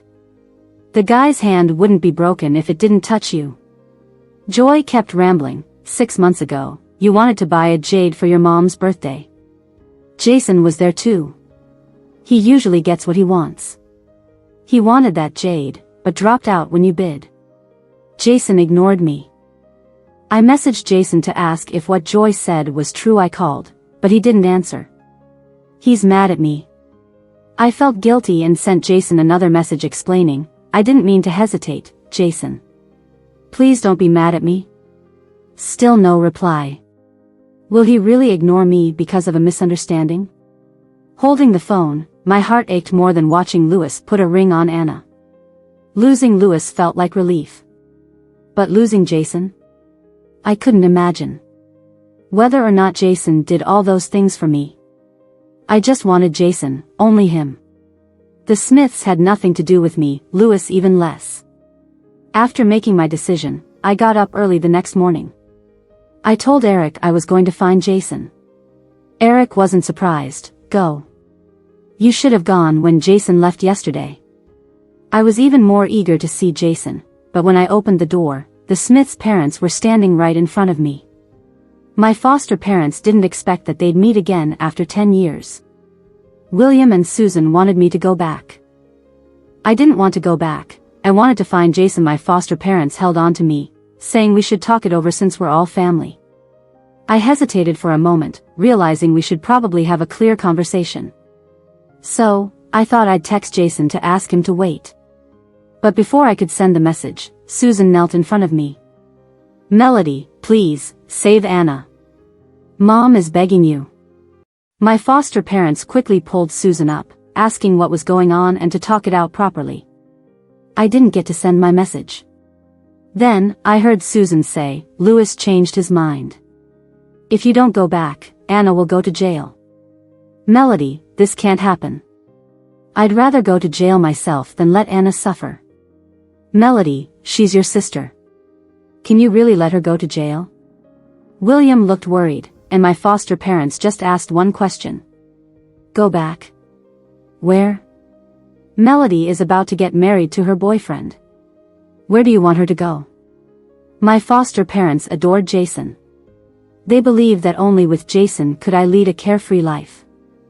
They thought I could marry Jason too, but William and Susan came to beg me to marry Lewis, to keep Anna out of jail.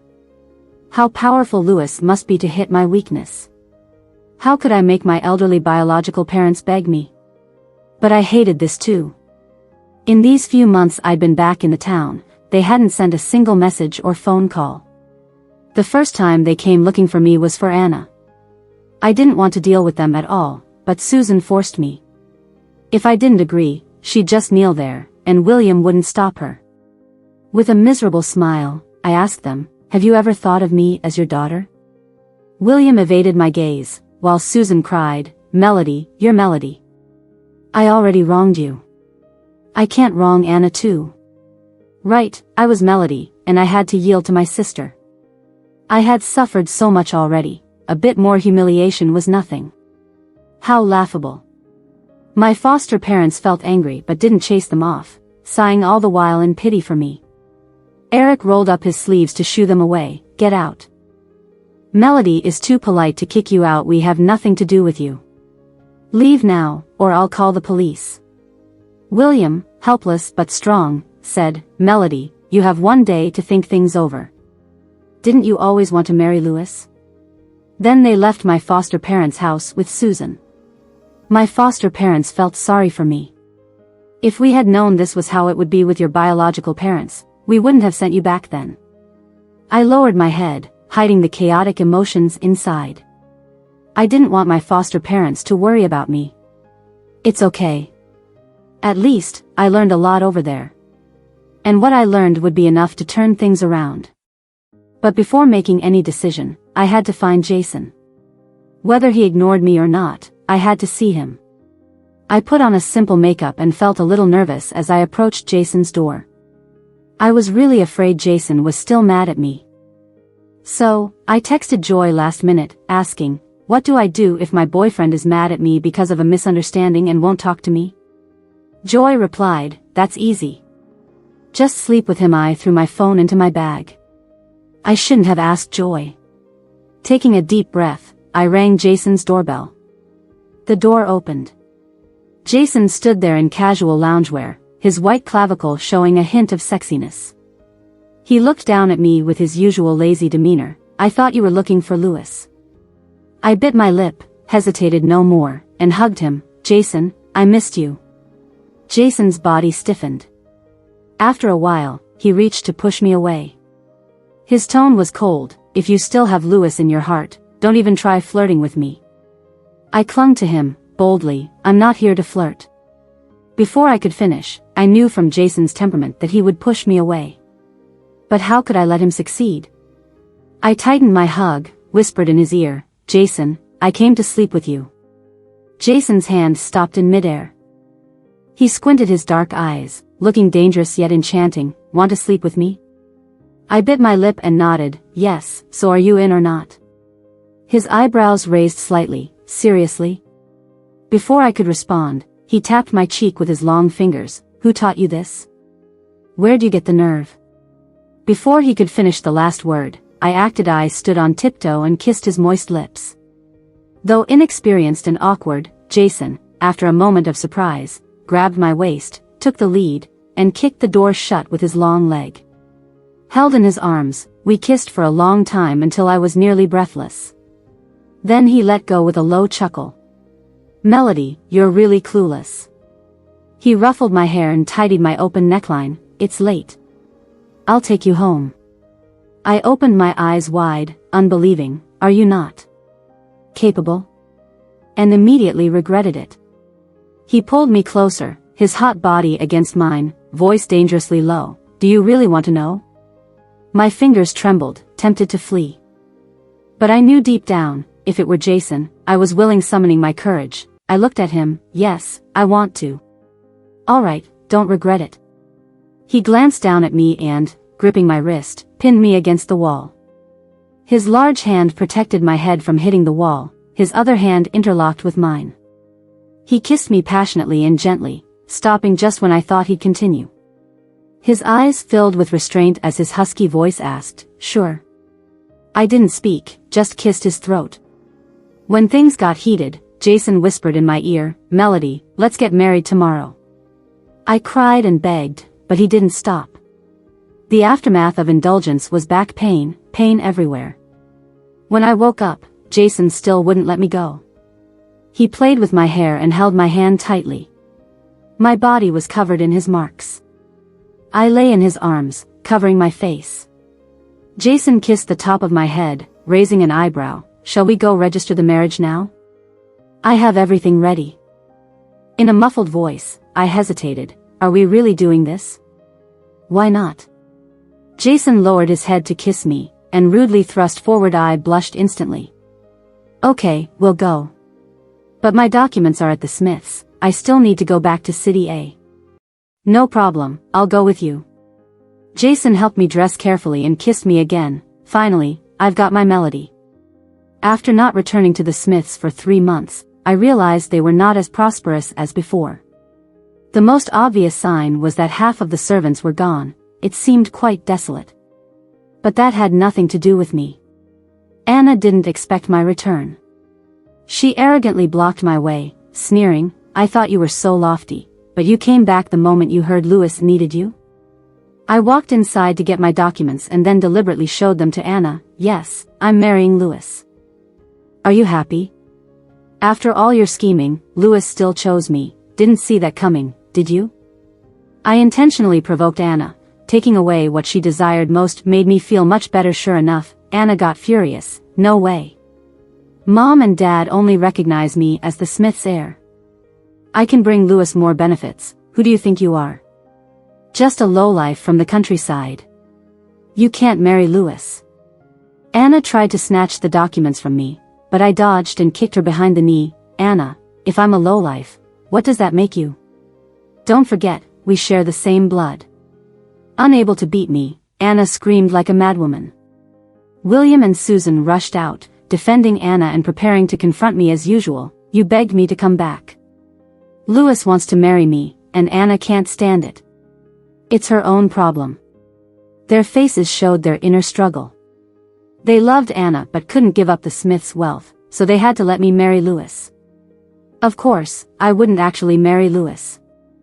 Making a mistake once was enough. Being stupid twice would be my fault. I easily walked out of the Smith's house. Jason was waiting not far away, leaning against the car with a black baseball cap, his jawline sharp, his thin lips drawn into a straight line. "It's been 20 minutes.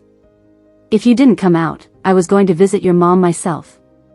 Jason was worried I'd be bullied, waiting outside the whole time. I ran towards him, jumping. "Look, I got it." The corners of his lips lifted slightly. He reached out and took my hand. Under the brim of the black cap, his attractive face with painted-like brows and high nose bridge came into view. He kissed my face with his cold lips. "Melody, let's go back to the small town and get my adoptive parents' consent, then we'll get the license." My adoptive parents already agreed. But I didn't notice someone behind me.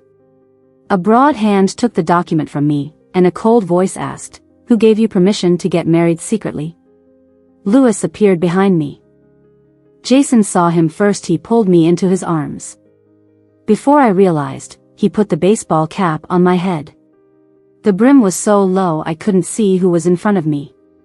I only heard Jason's arrogant voice, "Don't look, it hurts the eyes." I stopped my hand from removing the cap. Jason then took the document back and stuffed it into my hands. Lewis's indifferent voice mocked, "Jason, she's just using you to forget me. What are you so proud of?" My heart skipped a beat, fearing Jason might misunderstand. Before I could explain, Jason pushed me into the car behind him. "Get in and wait for me." Lewis stood at a distance, watching. I hesitated, but before entering, I grabbed Jason's arm. "No need to get mad at him. He insulted you. If I don't teach him a lesson, I won't let this go." Jason clenched his fists, veins popping on his long and powerful arm. I held him back.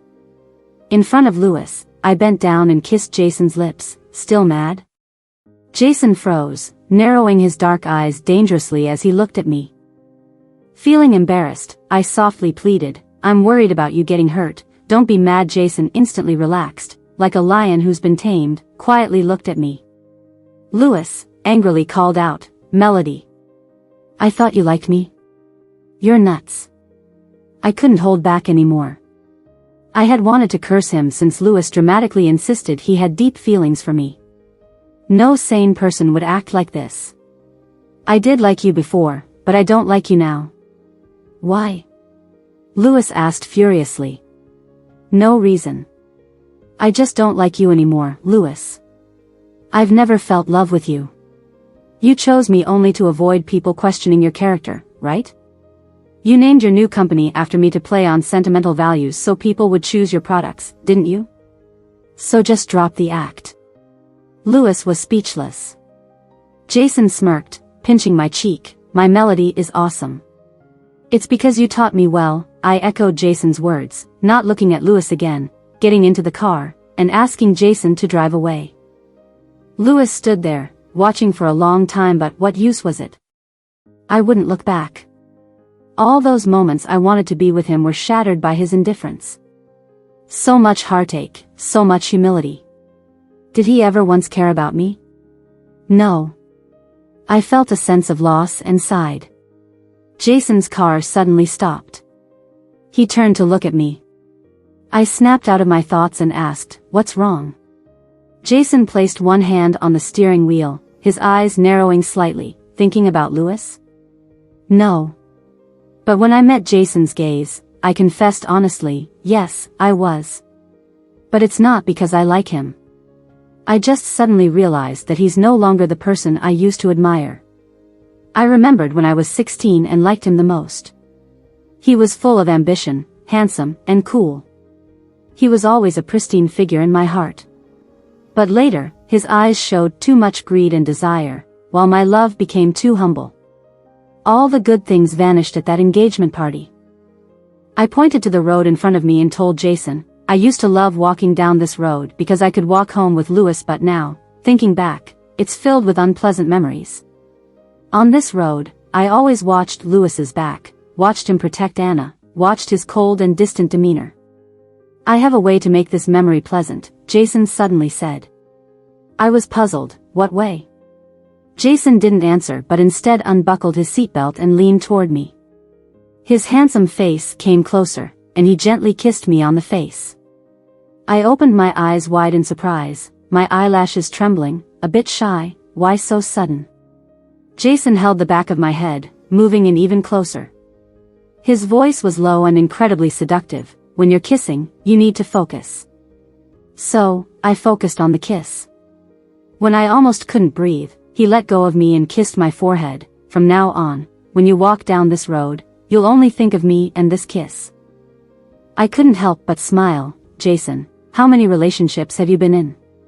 How are you so good at this?" "Just one." Jason returned to his serious demeanor and focused on driving. As the car turned the next corner, he continued, "But in my dreams, I've been in countless relationships with you." I hugged Jason's arm and teased him, "Jason, thank you for loving me." Jason didn't say anything. He glanced at me and then looked back at the road. "Melody, please let me drive without distractions." "I'm not distracting you from driving. When you act cute, I can't resist." He sighed. "Sit tight, we'll talk at home." "Wow, you have such poor self-control." I was about to boldly tease Jason when my phone started vibrating non-stop. I had to pause and answer it. "Hello, what's up?" It was Susan. She questioned me over the phone. "Melody, I asked you to coax Lewis." "What are you doing? Why is Lewis putting pressure on us again? Why should I try to coax Lewis?" I chuckled coldly. "If he wants Anna, haven't you already given up on me? You didn't expect him to actually like me, did you?" "Melody, don't be stubborn. We're doing all this for the Smiths." "Really?" I put the phone on speaker. "But, Mom, I've already married Jason. I won't be with Lewis." "Melody. What did you say? You got married without telling your parents? Did you inform me when you secretly swapped me out for Anna at the engagement party?" "I've already married someone. The Smiths' issues, you can rely on Anna." With determination, I hung up the phone. I used to long for their love, and what did I get? Used when it was convenient, discarded when it wasn't. They only cared about Anna, not me. So why should I degrade myself for them? Jason held my hand, comforting me. I shook my head at him. "I'm not that fragile." The car stopped in front of a white villa. He got out, walked over, and opened the door for me. "Melody, this is my home, and it's your home too. If you still care for your adoptive parents, we can bring them here." He patted my shoulder and hugged me. "You have us now." My downcast mood lifted instantly. Yes, even if my biological parents didn't love me, I still had my adoptive parents who treated me like their own, and Eric, who was so good to me, as well as this man who always put me first. I shouldn't deny or abandon myself because of those who don't love me. "Jason, thank you." I leaned into Jason's chest, looking at the dreamy white villa and holding his hand. "I've changed my mind." Jason looked down at me. "About what?" "I used to want to sever ties with the Smiths, but now, I want to take back the Smiths." I gazed into the distance, speaking slowly. I am the Smiths' rightful heir. Why should I be beneath Anna? Why should I humble myself? I started working at the company at 18, making money for it. No one knows the Smiths' operations better than I do. Jason's eyes were gentle and caring. He ran his fingers through my hair, doting and indulgent. Why not? Whatever you want to do, I'll be there with you. What I want is for the Smiths' parents to watch me take everything from them. The first step was to make Anna resign voluntarily. Naturally, she was unwilling. But she had to pay for the mess she created. No one can protect someone forever. The Smiths' parents couldn't bear to see Anna suffer, but the shareholders wouldn't allow it. Additionally, I demanded that if Anna didn't resign, would have nothing to do with the Smiths. Return to Lewis? Forget it. William had no choice but to agree because his health was deteriorating. Rather than watch the company collapse, it was better to hand it over to me. I started handling company affairs. The matters were complex. I worked overtime for a month straight. Even when I went to get the marriage certificate with Jason, I was busy with company matters. Luckily, after Anna left, she stopped bothering. Meetings were busy but fulfilling. I just didn't keep in touch with Jason much. Sometimes when I had a moment to myself, I'd wonder if Jason and I were really married. Then I'd message Jason, and he'd reply instantly, "I'm here." Or, "I sent you some food. Remember to eat." Or, "I'll pick you up when you're done." That calmed me and I'd dive into the next case. With Jason by my side, I didn't fear any hardship. After a series of overtime work, I finally got a break. I was invited to a party hosted by a lady in City A. At this party, my business contact would be present. I needed to clinch this deal to gain respect and revive the company. Negotiating required socializing and drinking. I brought Joy with me, dressed in a tailored teal dress, hair up, looking elegant. I carried it off perfectly, and my cultivated grace over the years stole the spotlight from many other women there. But I wasn't concerned about that. I walked into the party in high heels, searching for my target. Anna was there too. As we brushed past each other, she whispered sarcastically in my ear, "Do well. The Smiths belong to me. Maybe I'll give you a raise someday."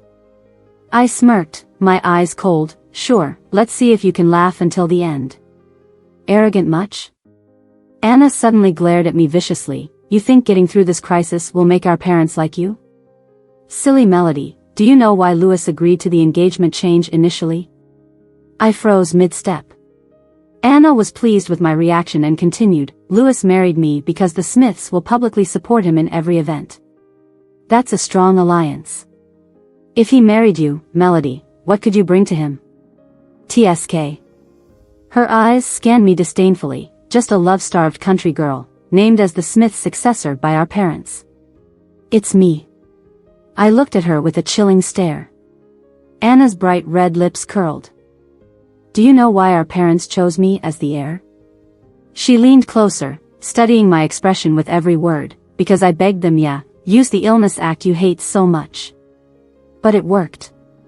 She gestured dramatically. I held a knife to my wrist. Just a light press, and forget the engagement, they'd give me the moon. She couldn't help but laugh to herself, eager to see me beg. Time passed silently. I just looked at her quietly. Knowing the truth, I thought I'd be mad or sad, but I just chuckled softly. "Anna, the more you lack something, the more you want to prove it.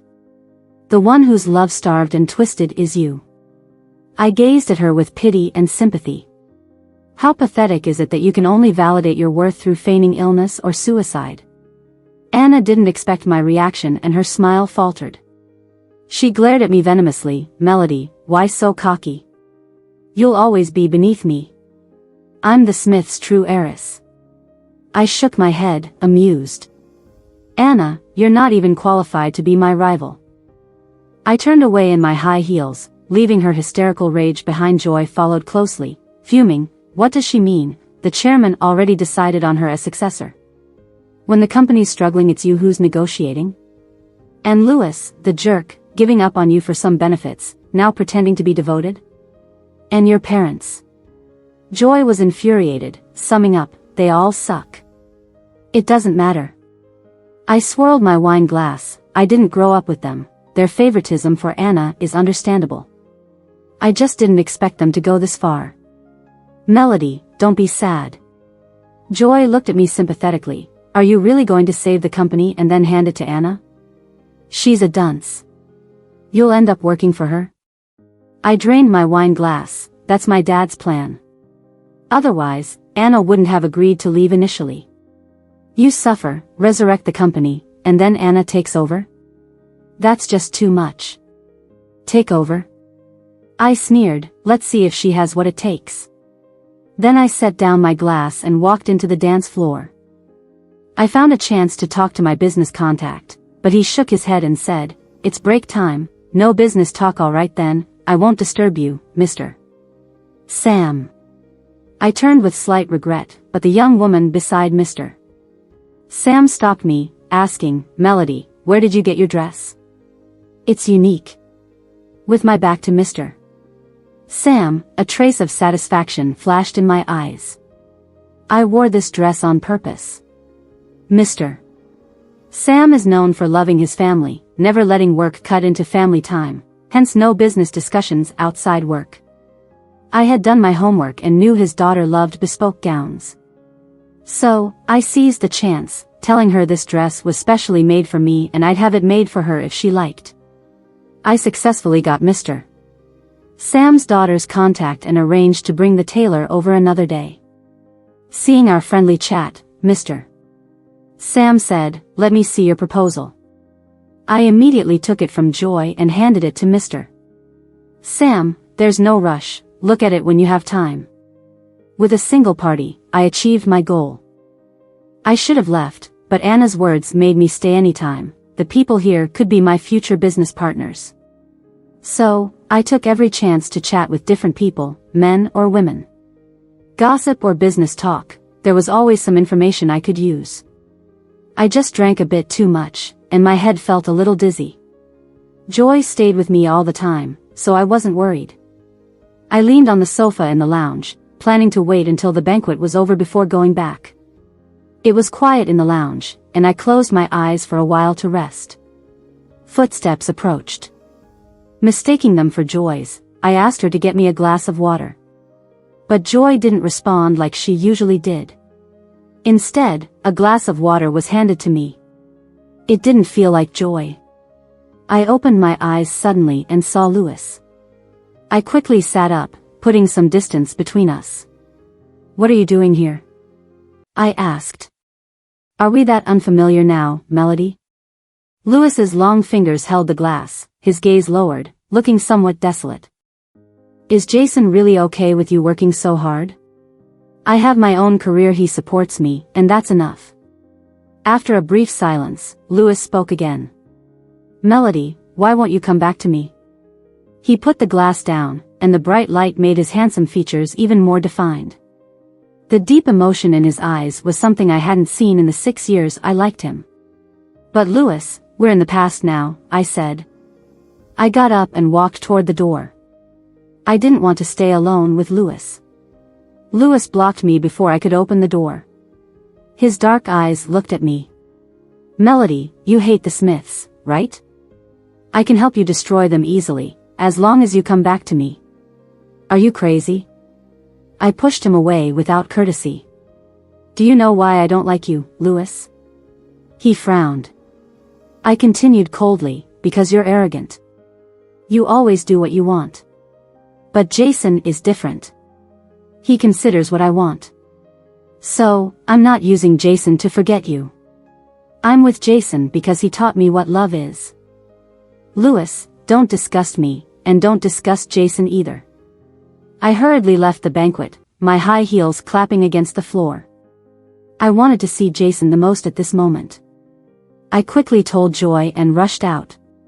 The high heels were too high, I lost my balance. A strong arm caught me. Then a familiar lazy voice sounded above my head. "How is it that whenever I look away for a minute, you almost get into trouble? Maybe I should tie you to my side?" Seeing Jason, I happily hugged him. How come every time I want to see you, you show up? Hearing my words, Jason raised an eyebrow slightly. Miss me? I hugged his neck and kissed his Adam's apple. Missed you, I said. Jason's eyes darkened. He pulled me down. Don't mess around. Then he held my hand tightly. I smiled at him. So, why did you suddenly come here? My dad ordered me to come, Jason said casually, putting his coat over my shoulders. He said there are business partners here, so he wanted me to come down. He glanced at my dress for a few seconds, then wrapped me up tightly and said sternly, from now on, no wearing this if I'm not around. Under the hazy moonlight, I stood on tiptoe and got close to him. Jason, why can't I wear this? Don't I look good? In the moonlight, Jason squinted his beautiful peach blossom eyes at me. His gaze carried a hint of mischief and danger. You look good, he said, which is why I don't want others to see. So, behave yourself, or... He paused, fastening the coat around me, and whispered in my ear, I might spoil you otherwise, but not in bed. So be good. Blushing, I obediently followed him. Jason picked me up, frowning at my high heels. Don't wear heels this high if you don't have to. I'll be busy with company matters soon. Melody, what if I can't take care of you? I leaned in his arms, stunned by his words. Jason always hated his dad because of his stepmother, so why go back home now? Before I could ask, Jason carried me to his car and handed me a document. I know what you want to do, so here's a little help. Opening it, I happily hugged and kissed him. How did you know this was exactly what I needed? Jason smiled and accepted my kiss. Happy? He asked. I nodded, my face glowing with excitement. Yeah. I've been collecting info secretly, but it was never enough. Now, with your help, it's almost complete. Jason fastened my seatbelt, then kissed the corner of my mouth. Melody, you're amazing. You'll definitely succeed. Putting the document away, I asked, so why did you suddenly decide to go home? Is it okay for you to go back? I had some idea about Jason's family issues but never asked much. He just held my hand and replied, what's the big deal? It's my own home. I just didn't feel comfortable because they're not my real family. But now, Melody, I have you. As for going back. Jason paused, slightly turning his gaze to look at me. I told you, Melody, whatever Lewis can give you, I can give you. And what Lewis can't give you, I'll still give you. Touched deeply, I hugged his arm tightly. Remember, I don't want anyone else, just you. Mr. Sam read my proposal and was interested, so he scheduled a meeting in the afternoon to discuss collaboration. But I didn't expect to run into Lewis there too. He sat next to Mr. Sam, his long legs crossed, and fixed his gaze on me the moment I entered. Mr. Sam asked me, Melody, your proposal is quite innovative. Can you talk about your initial intention?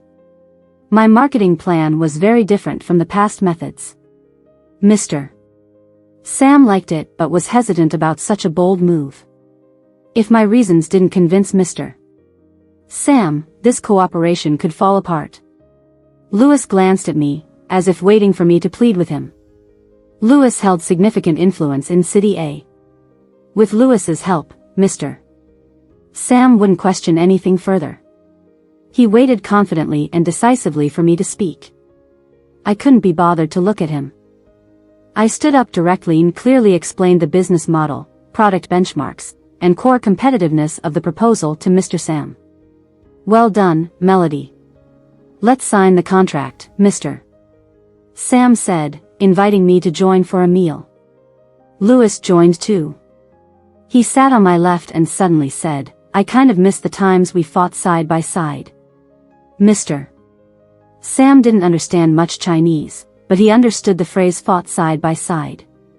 He then looked at me and Lewis ambiguously, asking, so you two are a couple? Mr. Sam, you got it wrong. I waved the ring on my hand, I am already married. My husband is Jason. I'll introduce you to him sometime. Lewis's polite smile didn't change, but I knew he was on the verge of anger.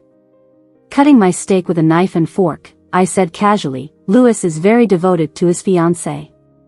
Rumor has it he swapped her on the spot at their engagement party."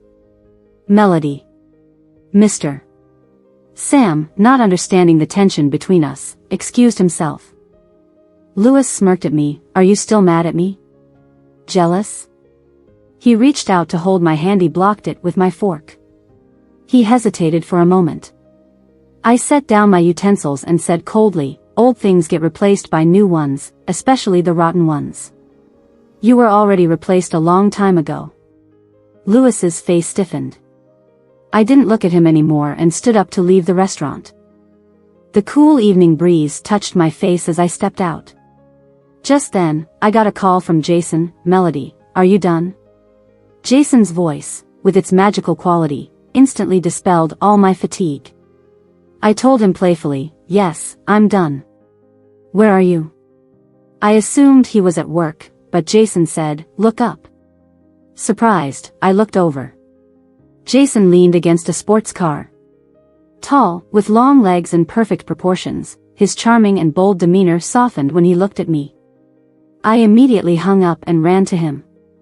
Jason embraced me tightly, ruffled my hair, and said, "Take it easy." Hugging his lean waist, I confessed, I ran into Lewis again. Jason's large hand gently rubbed my waist. He was unsurprised. I saw. Saw what? I looked up at his finely chiseled jawline, perplexed. With his cool demeanor, something felt off. I turned around to see. Sure enough, Lewis, like a lingering ghost, had followed me. No wonder Jason's aura grew colder. I quickly kissed Jason's jaw. "Don't be mad. You know I don't like him. It was just a work meeting. Are you really jealous?" With every word I said, Lewis's face darkened more. Jason looked down at me, gripping my waist tighter. "Why would I be mad at you? It's just some people are an eyesore." "Then let's not look," I said, holding Jason's arm, pushing him towards the car. "Let's go. I'm starving. I didn't eat much just now." Jason exchanged a distant glance with Lewis, then opened the car door for me. Sitting in the car, I glanced in the rearview mirror. Lewis stood there silently, his usually calm eyes filled with sorrow and pain. He stared at me deeply. In the 6 years I knew him, I had never seen such an expression. But what for? Lost in thought, Jason turned my chin with a firm grip. He looked at me with dangerous eyes, feeling bad for him. "No way," I immediately refuted. "Don't overthink things. I'm not jealous." His tone was calm, but his expression remained the same, driving quietly. Since being with me, Jason had controlled his emotions. Previously domineering and reckless, now he didn't express his anger all right. I poked his firm arm muscles. "It's good you control your emotions, but I'll allow you to show jealousy." He lifted his eyes, looking at me proudly. "Not a chance." I had to coax him. "So, what would it take for you not to be jealous?" The car stopped in front of a high-end restaurant. Jason unbuckled his seatbelt, reaching out. "Give me a kiss, and we'll consider the rest later." Without waiting for my response, he held me and kissed me deeply. By the end, my lipstick was gone. I fixed my makeup angrily, glaring at him. Jason leaned on the window, his eyes filled with vivid color, giving him a playful air. Very charming. I glanced back while fixing my makeup, feeling mischievous. "Jason, come closer," I beckoned. Obeying, Jason leaned in. I swiftly planted a kiss on his neck, leaving a mark. "Pleased with my work," I said, "this is your ownership mark." Unbothered, Jason took my makeup mirror, checked the mark, and raised his eyebrows. Not enough overwhelmed, I quickly opened the car door. Jason followed me inside the restaurant. The waiter led us inside.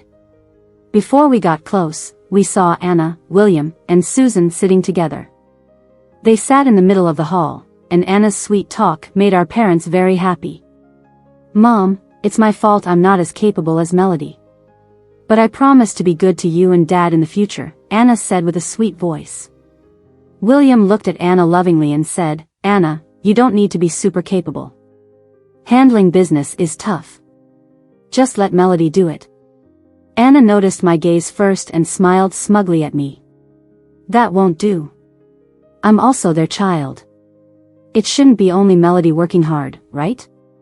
Besides, I'm supposed to take over the company someday. I watched quietly as Jason took my hand from behind. Anna exchanged a glance with Jason and paused, her eyes revealing a complex emotion. Susan, not yet noticing me, put some of Anna's favorite food on her plate. Anna, you don't get it. A company has managers and decision makers. You're not well, so you shouldn't stress yourself. The power is all yours, and Melody will help you well. William added, yes, your mom and I may have stepped back, but we'll still guide you. No need to rush. Anna glanced at me again, looking very considerate and slightly pitiful. In that case, why not give everything to Melody? I'm so frail, you always have to worry about me. Worry about what? Susan put down her chopsticks. You're the one we worry about. If it wasn't for her being good at her job, I wouldn't want her in the company at all. And what about the marriage we arranged? She had the nerve to marry Jason behind our backs. I couldn't hold back any longer. Mom, Jason is my husband. Jason squeezed my hand tighter, his eyes deep. He wasn't angry about my mom's attitude, but he felt sorry for me. Susan turned and saw me, her disgust unwavering, not showing a trace of guilt for being caught, especially seeing our intertwined hands. Her anger rose. If it weren't for your reckless actions, would our family be in this crisis? I sneered at her remark. Mom, you should thank me. If it weren't for me, do you think you'd still be sitting here comfortably as a wealthy lady? Susan, enraged, raised her hand to slap me. I didn't move. Jason stepped in, his tall frame shielding me. He caught Susan's hand, his gaze icy. You're touching my wife. Understand this, my temper is not good. If you ever insult her again, don't blame me for being rude. Susan shook with anger but dared not say a word. William's face darkened. This is a family meal, no need to cause a scene. Jason released Susan's hand with a smirk. Family? Funny, never seen a family so ready to sacrifice a daughter without caring about her feelings. He laughed coldly, then protectively held me. I'll have to tell my dad there are worse parents out there than him.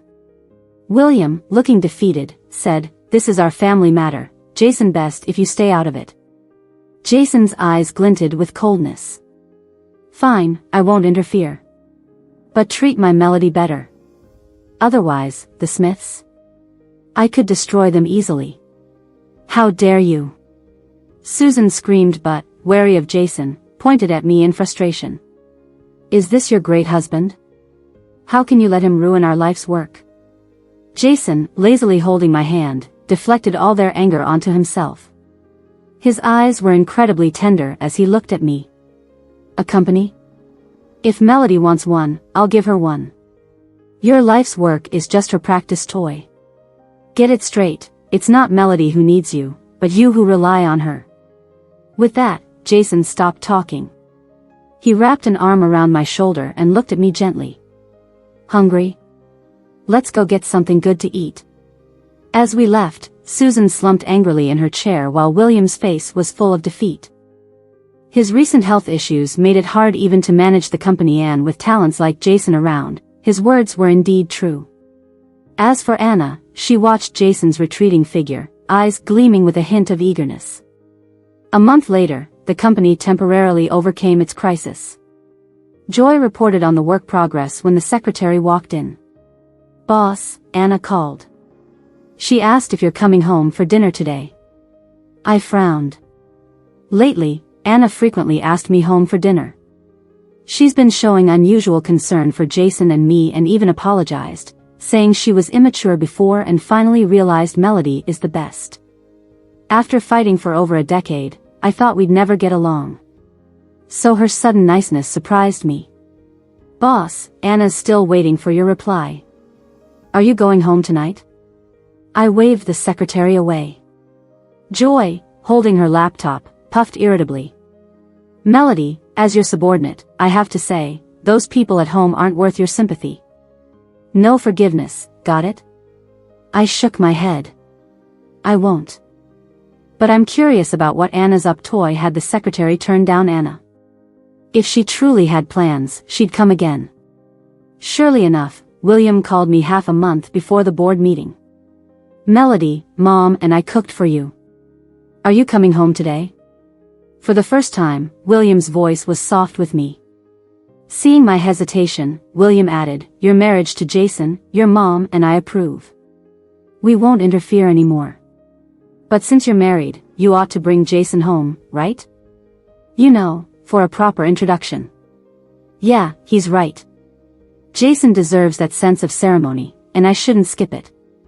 So I agreed to bring Jason home with me. When Jason found out, he nodded. Sure, I'll go back with you. The Smiths' house lit up like before, showcasing a fake warm scene. William and Susan were waiting for Jason and me at the door. Anna, dressed in an elegant white outfit, waved at me from afar. Looking closely, her style today was quite similar to mine, but I didn't think much of it. Jason and I walked side by side. As we got closer, I saw Lewis too. Jason looked hostile, habitually squeezing my palm.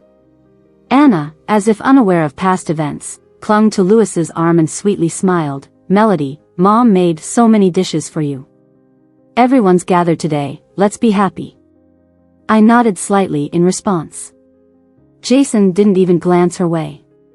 He just put his arm around me and led us inside. It turned out to be an ordinary family dinner with small talk. William and Susan didn't bring up the past. Anna actively tried to liven up the atmosphere. Anyone who didn't know better would think we were a perfectly happy family.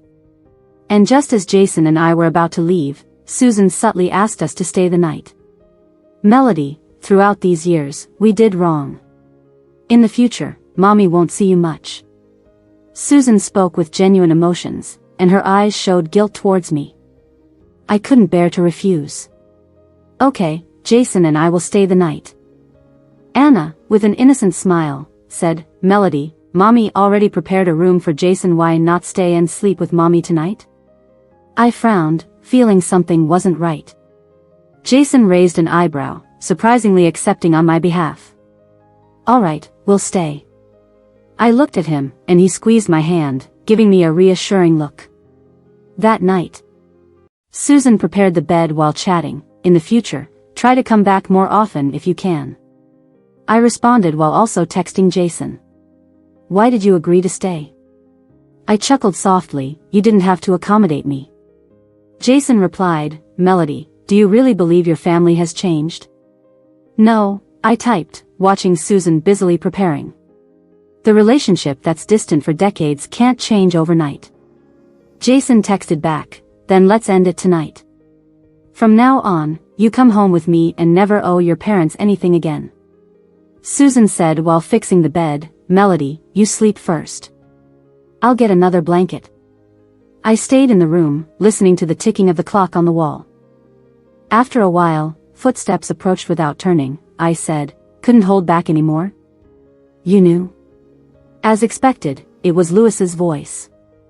Lewis walked closer, sitting on the sofa next to me, eyes deep set on me.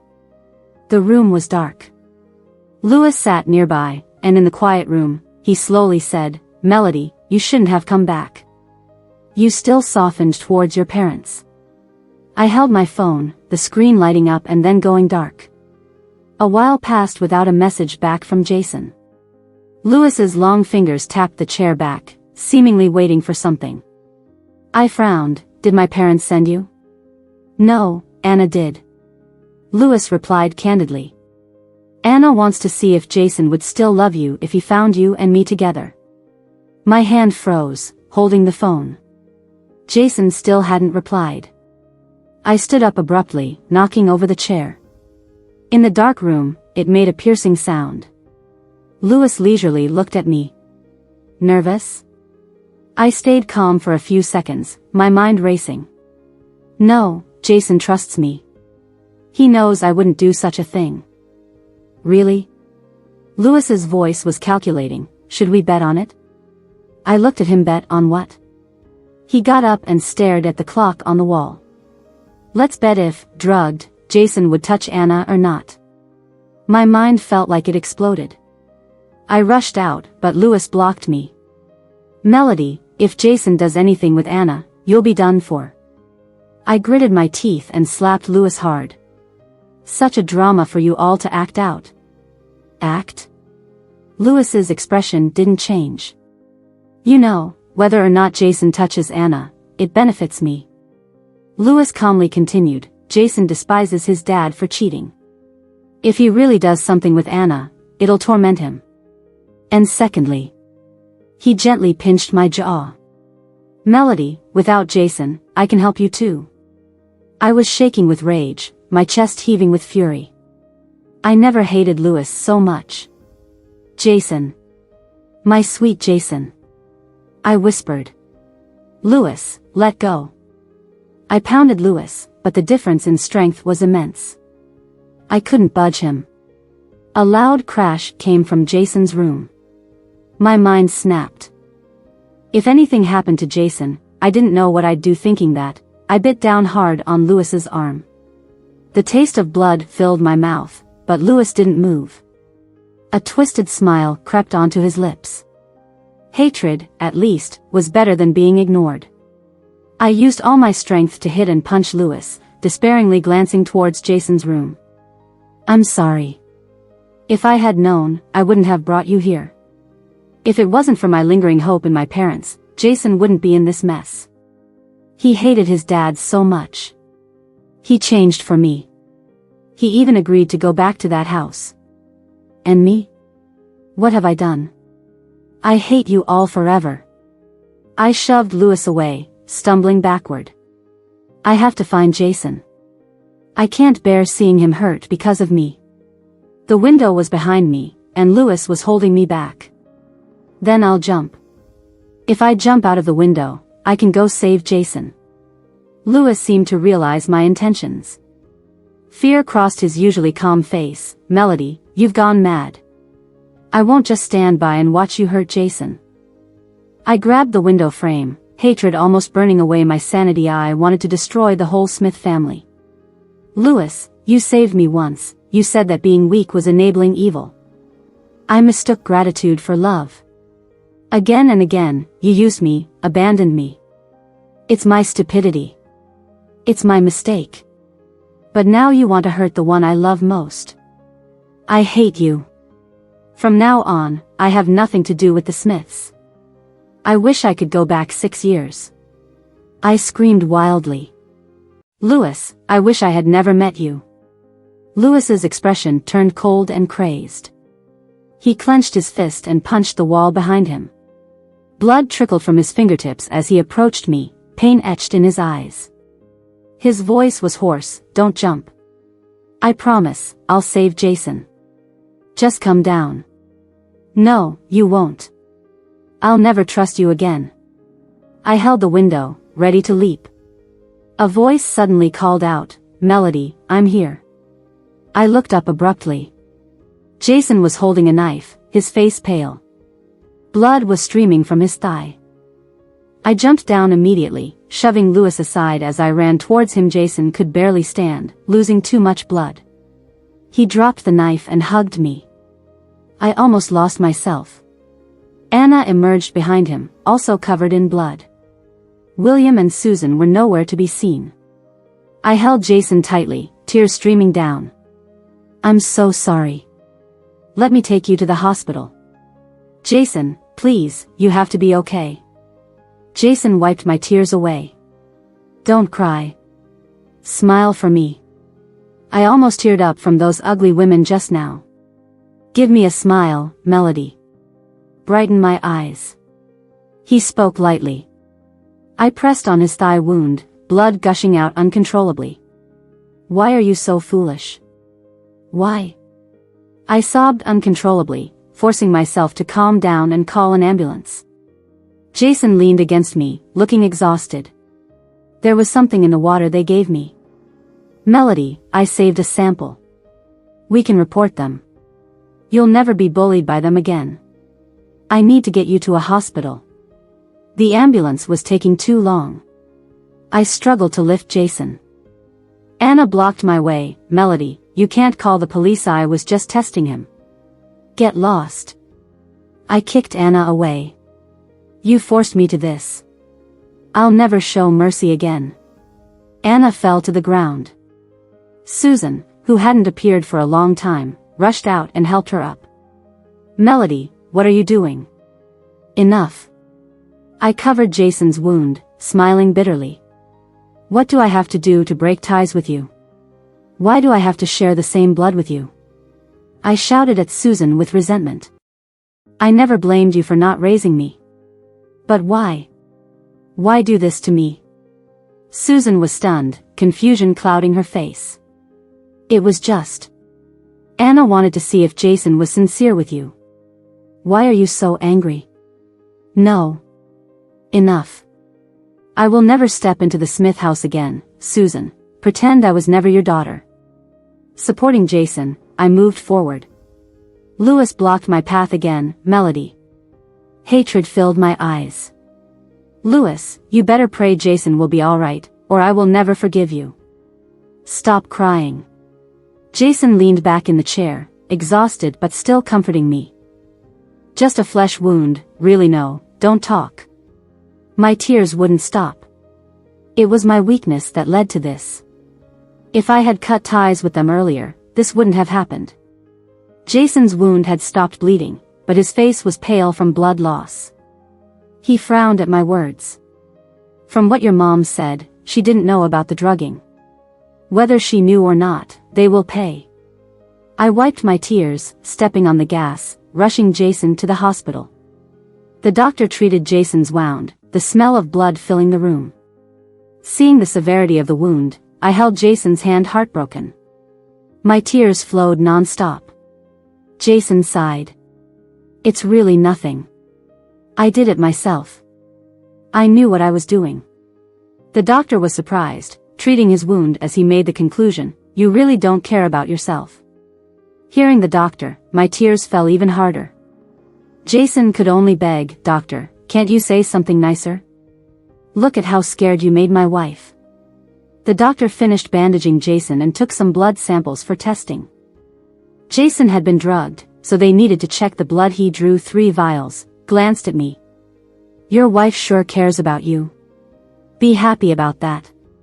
Jason's warm fingertip wiped my tears. I don't want her to worry about me. It's killing me. His handsome face was ghostly pale. I was already heartbroken, and seeing him like this made it worse. If you cry more, my heart will completely shatter for you. I'm sorry. I kept saying it, causing Jason to take a sharp breath. Did I hurt your wound? I asked, concerned.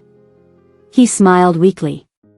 The doctor treated his wounds, while assuring me gently.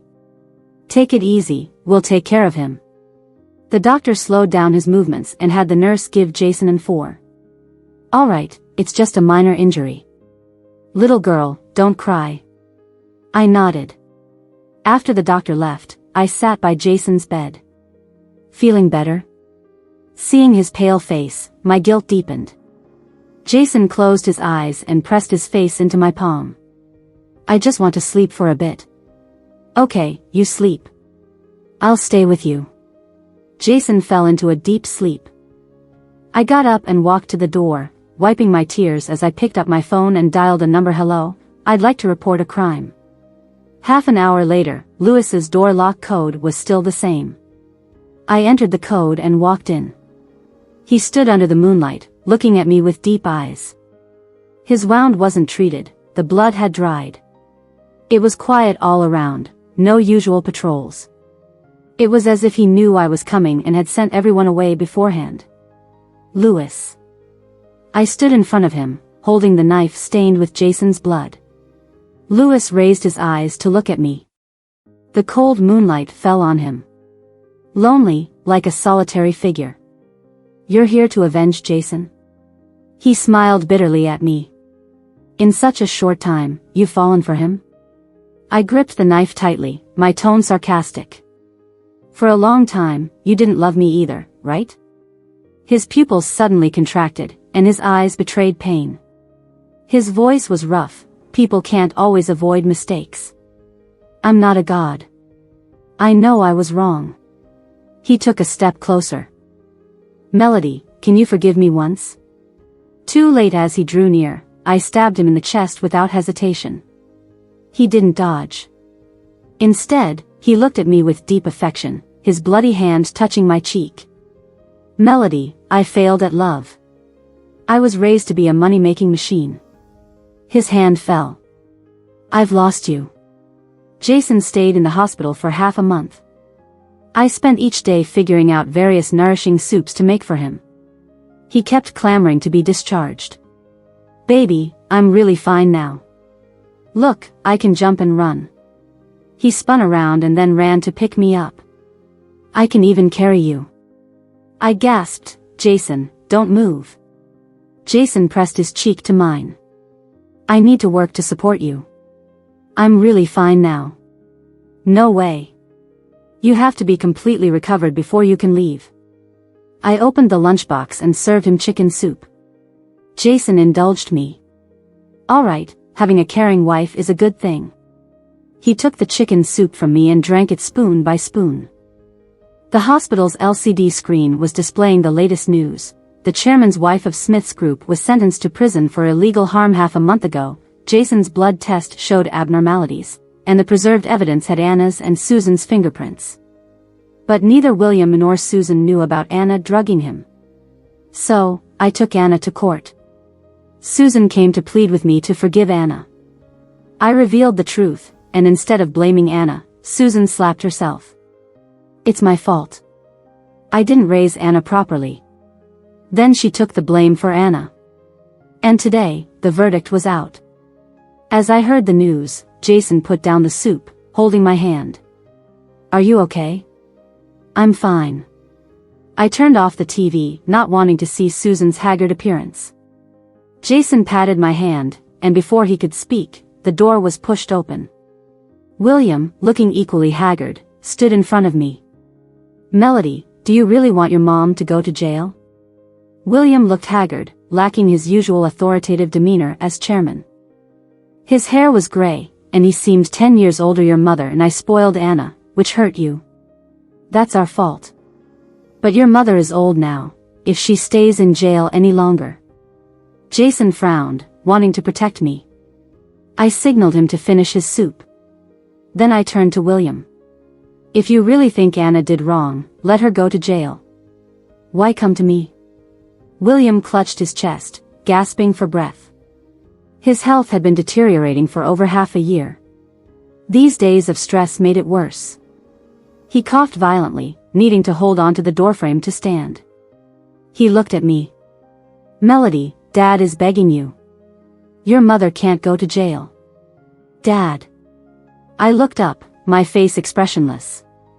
You have a health check every year. A few years ago, you had a kidney problem, right? William seemed puzzled by my question but nodded. I'm old. Health issues are normal. You need a kidney transplant. Managing the Smiths these days, I've learned all about the company inside out. William was unfit to run the company because of his health issues. Otherwise, he would not have paved the way for Anna so early. William looked at me, his aging eyes filled with confusion. I cleaned up Jason's soup bowl. Aren't you partial to Anna? If Anna agrees to donate her kidney, I won't pursue the matter of you drugging Jason. William was stunned. I smiled. Just a kidney. Do you think your beloved daughter will agree? Susan's case was up for appeal.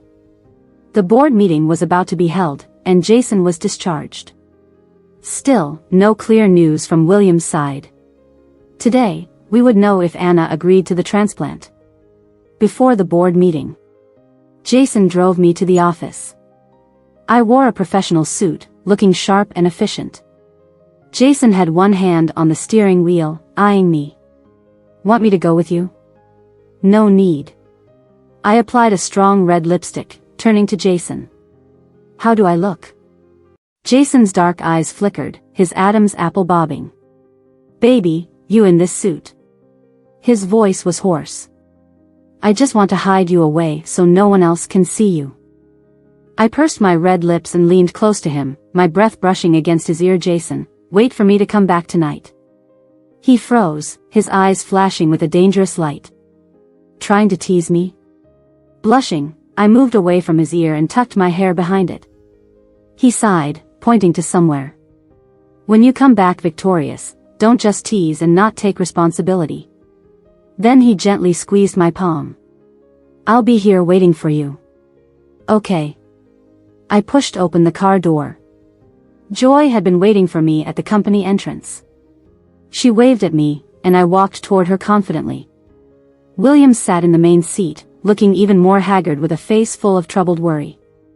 Anna sat beside him, twirling a pen in her hand, looking completely at ease. The other directors were all seated. Joy opened her laptop, projecting the prepared PowerPoint presentation. Anna glanced at me, mouthing, "Do a good job, you won't regret it." I discreetly looked away and began analyzing the current crisis, including future prospects. After the report, Anna was the first to applaud. Well done. Then she stood up and looked at everyone. Today, I called you all here not just for a performance report but also to announce something important. Anna looked expectantly at William. Dad, you say it. William's aged face was full of wrinkles. He coughed twice before speaking. Dear shareholders, due to my health, the company will officially be handed over to Melody. I froze with the laser pointer in hand. Anna was equally shocked, her confident smile stiffening. Dad, what did you say? William made the final call. We've all seen Melody's capabilities. I believe the company will be better off in her hands. The other directors applauded and congratulated me. Melody becoming the new director was indeed well-deserved. Amid the rising congratulations, I quietly looked at William. William waved his hand. Say a few words, cough 3 times, I'm old now. The future is yours. The board meeting concluded.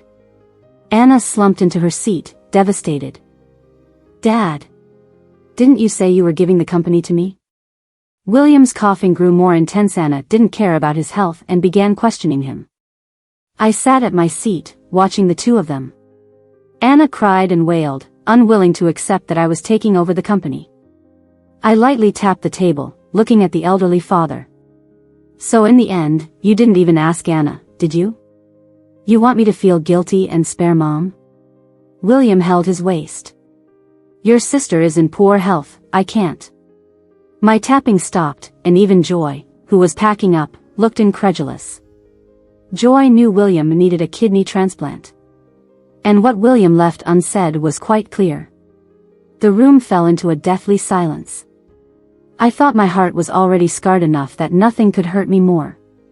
But I didn't expect, in the last moment, William still stabbed me in the heart. Anna slammed her hand on the table. I won't accept this. The company is mine. How can you give it to Melody? I'm the daughter you've raised. Didn't you say you'd give the company to me? How can you go back on your word? William looked at Anna, his eyes complex. Anna seemed to go mad. The company is mine. Why give it to her? Anna. I interrupted Anna's craziness. Do you really want the company? Anna gritted her teeth.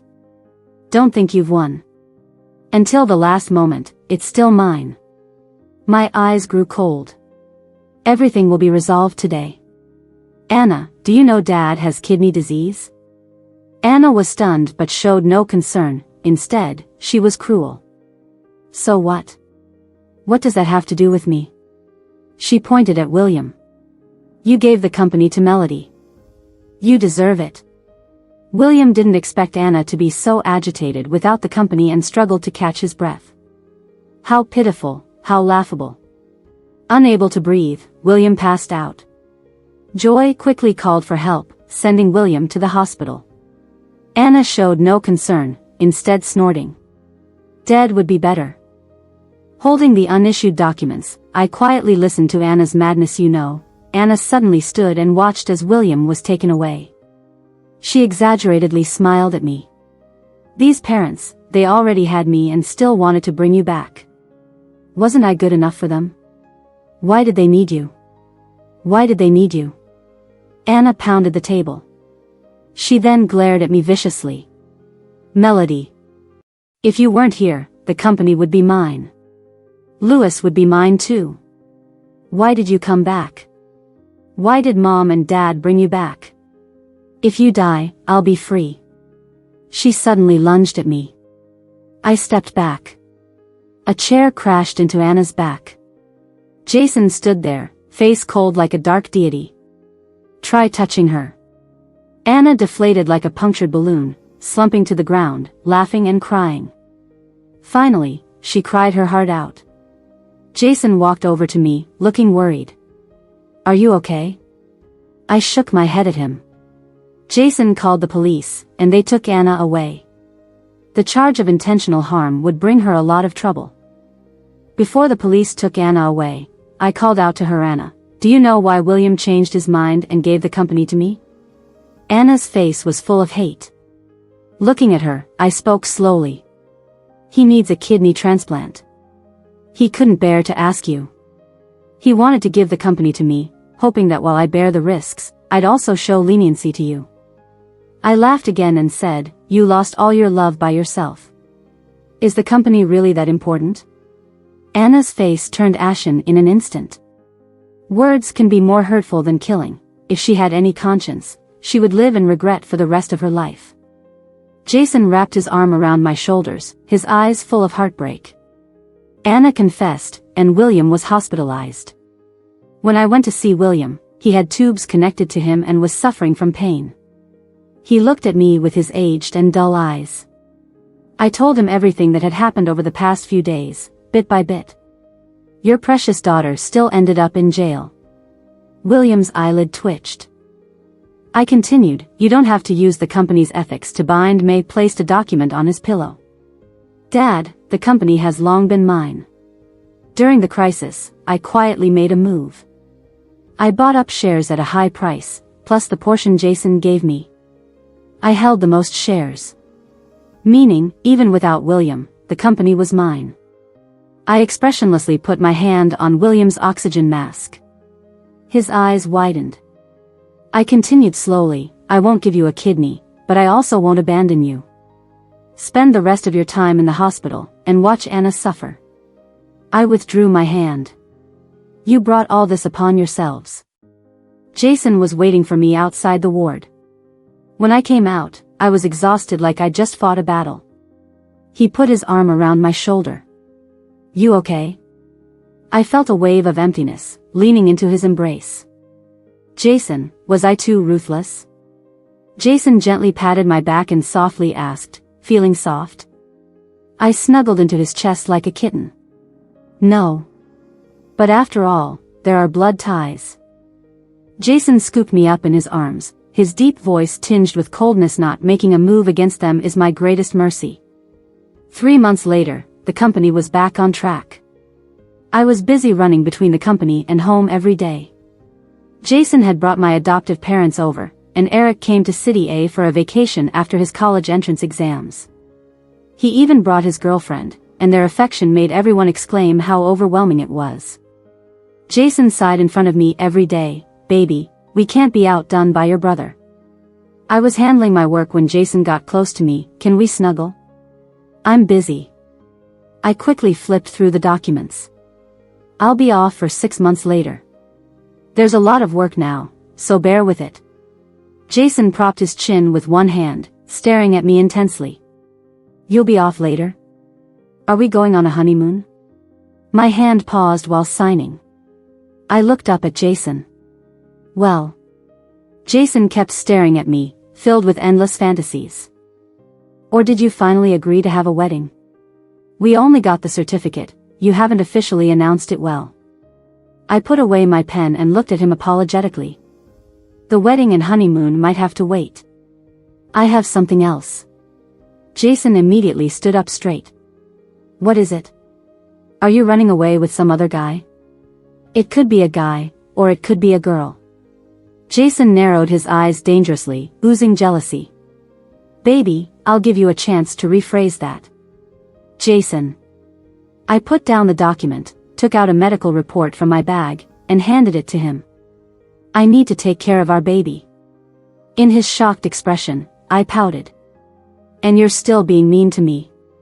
Epilogue, Jason has known Melody for as long as Melody has liked Lewis. The day Jason was 16, he kicked his dad's mistress down the stairs and got beaten up, ending up in the hospital for 3 months. Lying next to him was Melody. Melody had just arrived at the Smith's place. She ate something from Anna and got a severe stomach ache. No one came to see her, but she kept quiet, silently getting her 4 drips and shots. Jason had been observing her for days. Even the nurses would occasionally grumble, saying how cruel Melody's parents were for not visiting her. But Melody was always well-behaved and never made a fuss. One day, Jason couldn't resist. He wanted to see how much Melody could endure.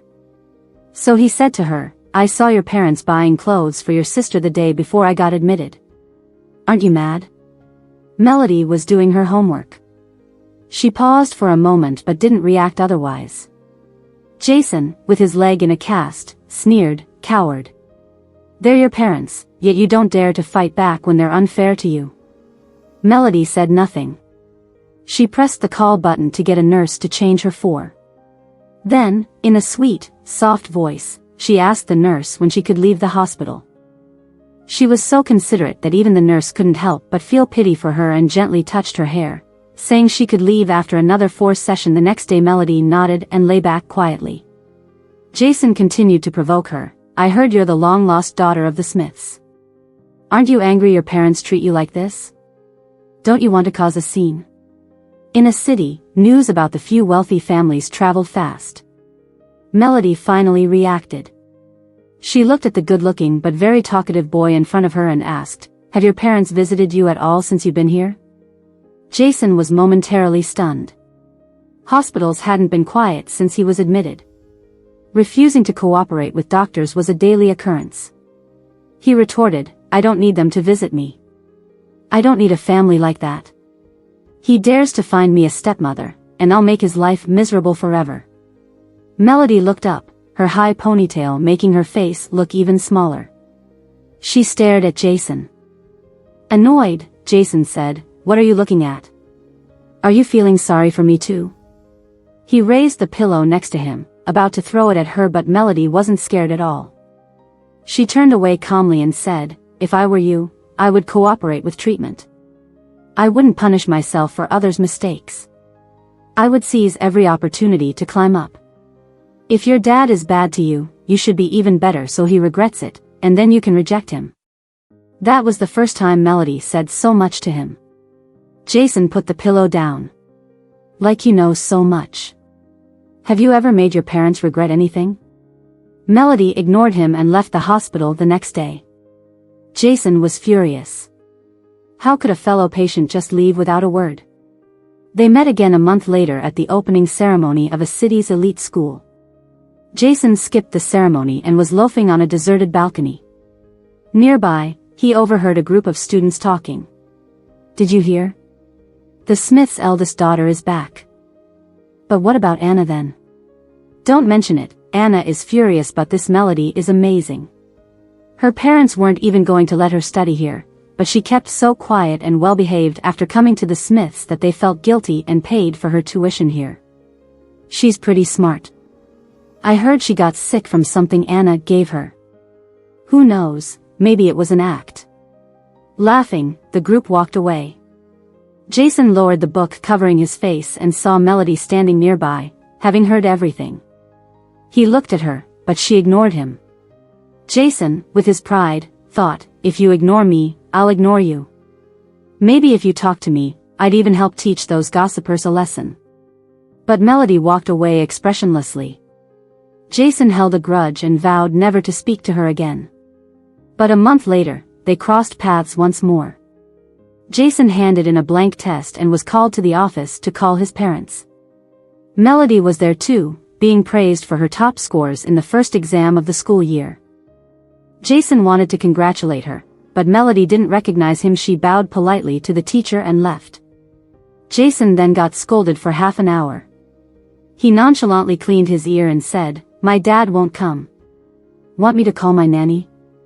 The teacher, exasperated, said, "Look at Melody from the other class. Learn from her." Jason shrugged indifferently. Fast forward to sophomore year. At 17, Melody won a major dance competition while Jason continued to stray off course. He and his buddies planned to sneak out of school to play video games but got caught by the dean and fled to Melody's dance practice room. They hid from the dean and watched Melody dance. One of his friends doubted Melody, saying, "Anna is cast as the lead in the school play. Melody probably can't compete. Anna has been dancing for years." Jason said nothing but nudged his friend, making him yelp. Jason quickly covered his mouth. "Shut up, or we'll get caught." So, they watched Melody practice over there. She kept falling but stood back up each time. They had no idea how many times she fell, but she just kept going, without making a sound. Jason hid behind the curtains, his heart racing for the first time. When it came time to vote for the talent show, he voted for Melody quietly. It was the first time he stayed. He stood at the farthest corner of the stage and saw that one lonely vote for Melody and thought, "This is nice too." To him, she was a hidden gem that only he knew about. Later, he quietly supported Melody, watching her go from being underestimated to becoming outstanding, outshining everyone else. He saw her turn a bad hand into something remarkable. It impressed him. As the college entrance exams approached, Jason stayed the same rebellious guy. He continued gaming, skipping classes. The only thing that caught his attention was Melody. Sometimes he wondered why he cared so much about Melody. But since they left the hospital, they hadn't spoken a word. Jason figured it was probably because of their connection from the hospital. With 3 months left until exams, Jason saw Melody in the office again. Melody was so stubborn, she wanted to go into dance through a special talent route. She was bright academically, and teachers thought it was a waste for her to focus on dance.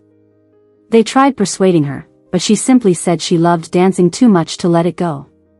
Since living with her adoptive parents, she'd secretly watched others dance and learned on her own. When she got to the Smiths, she grabbed the chance and never let go. She climbed step by step from a poor village girl to a true Smiths young lady.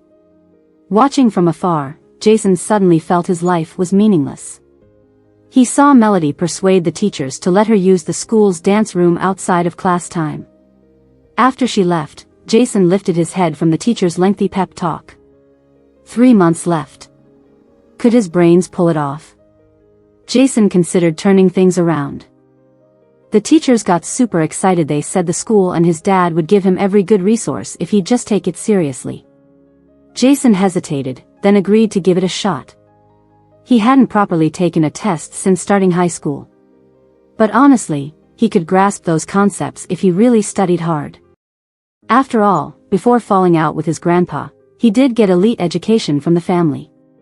But cramming 3 years' worth of knowledge into 3 months was rough. Whenever he was close to puking from studying, Jason would sneak to the study hall opposite Melody's dance room to watch her dance. Melody looked so graceful dancing.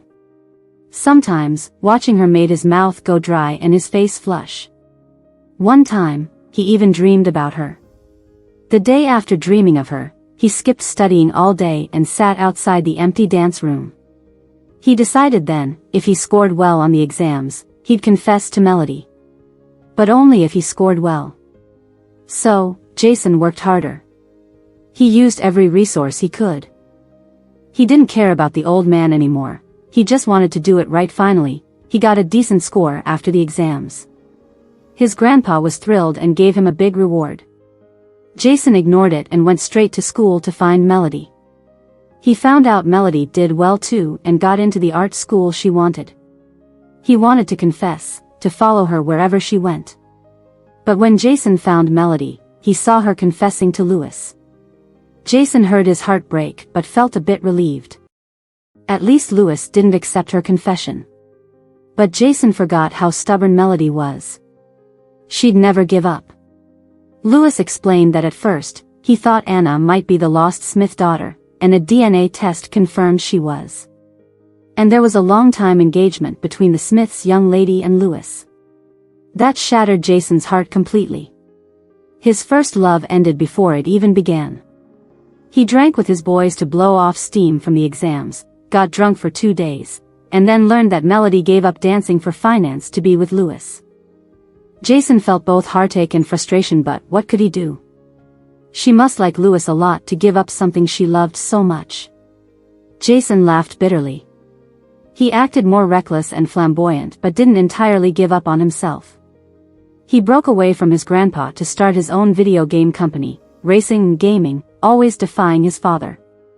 He thought this was how his life would go until he met Melody again. He had once let her have a jade at an auction. Seeing her and Lewis in the next room while drinking with friends, he assumed Lewis would treat her well since she was so amazing.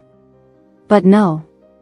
Lewis ignored Melody, even when greasy old men harassed her. Lewis just left her there. Jason watched with a cold smile.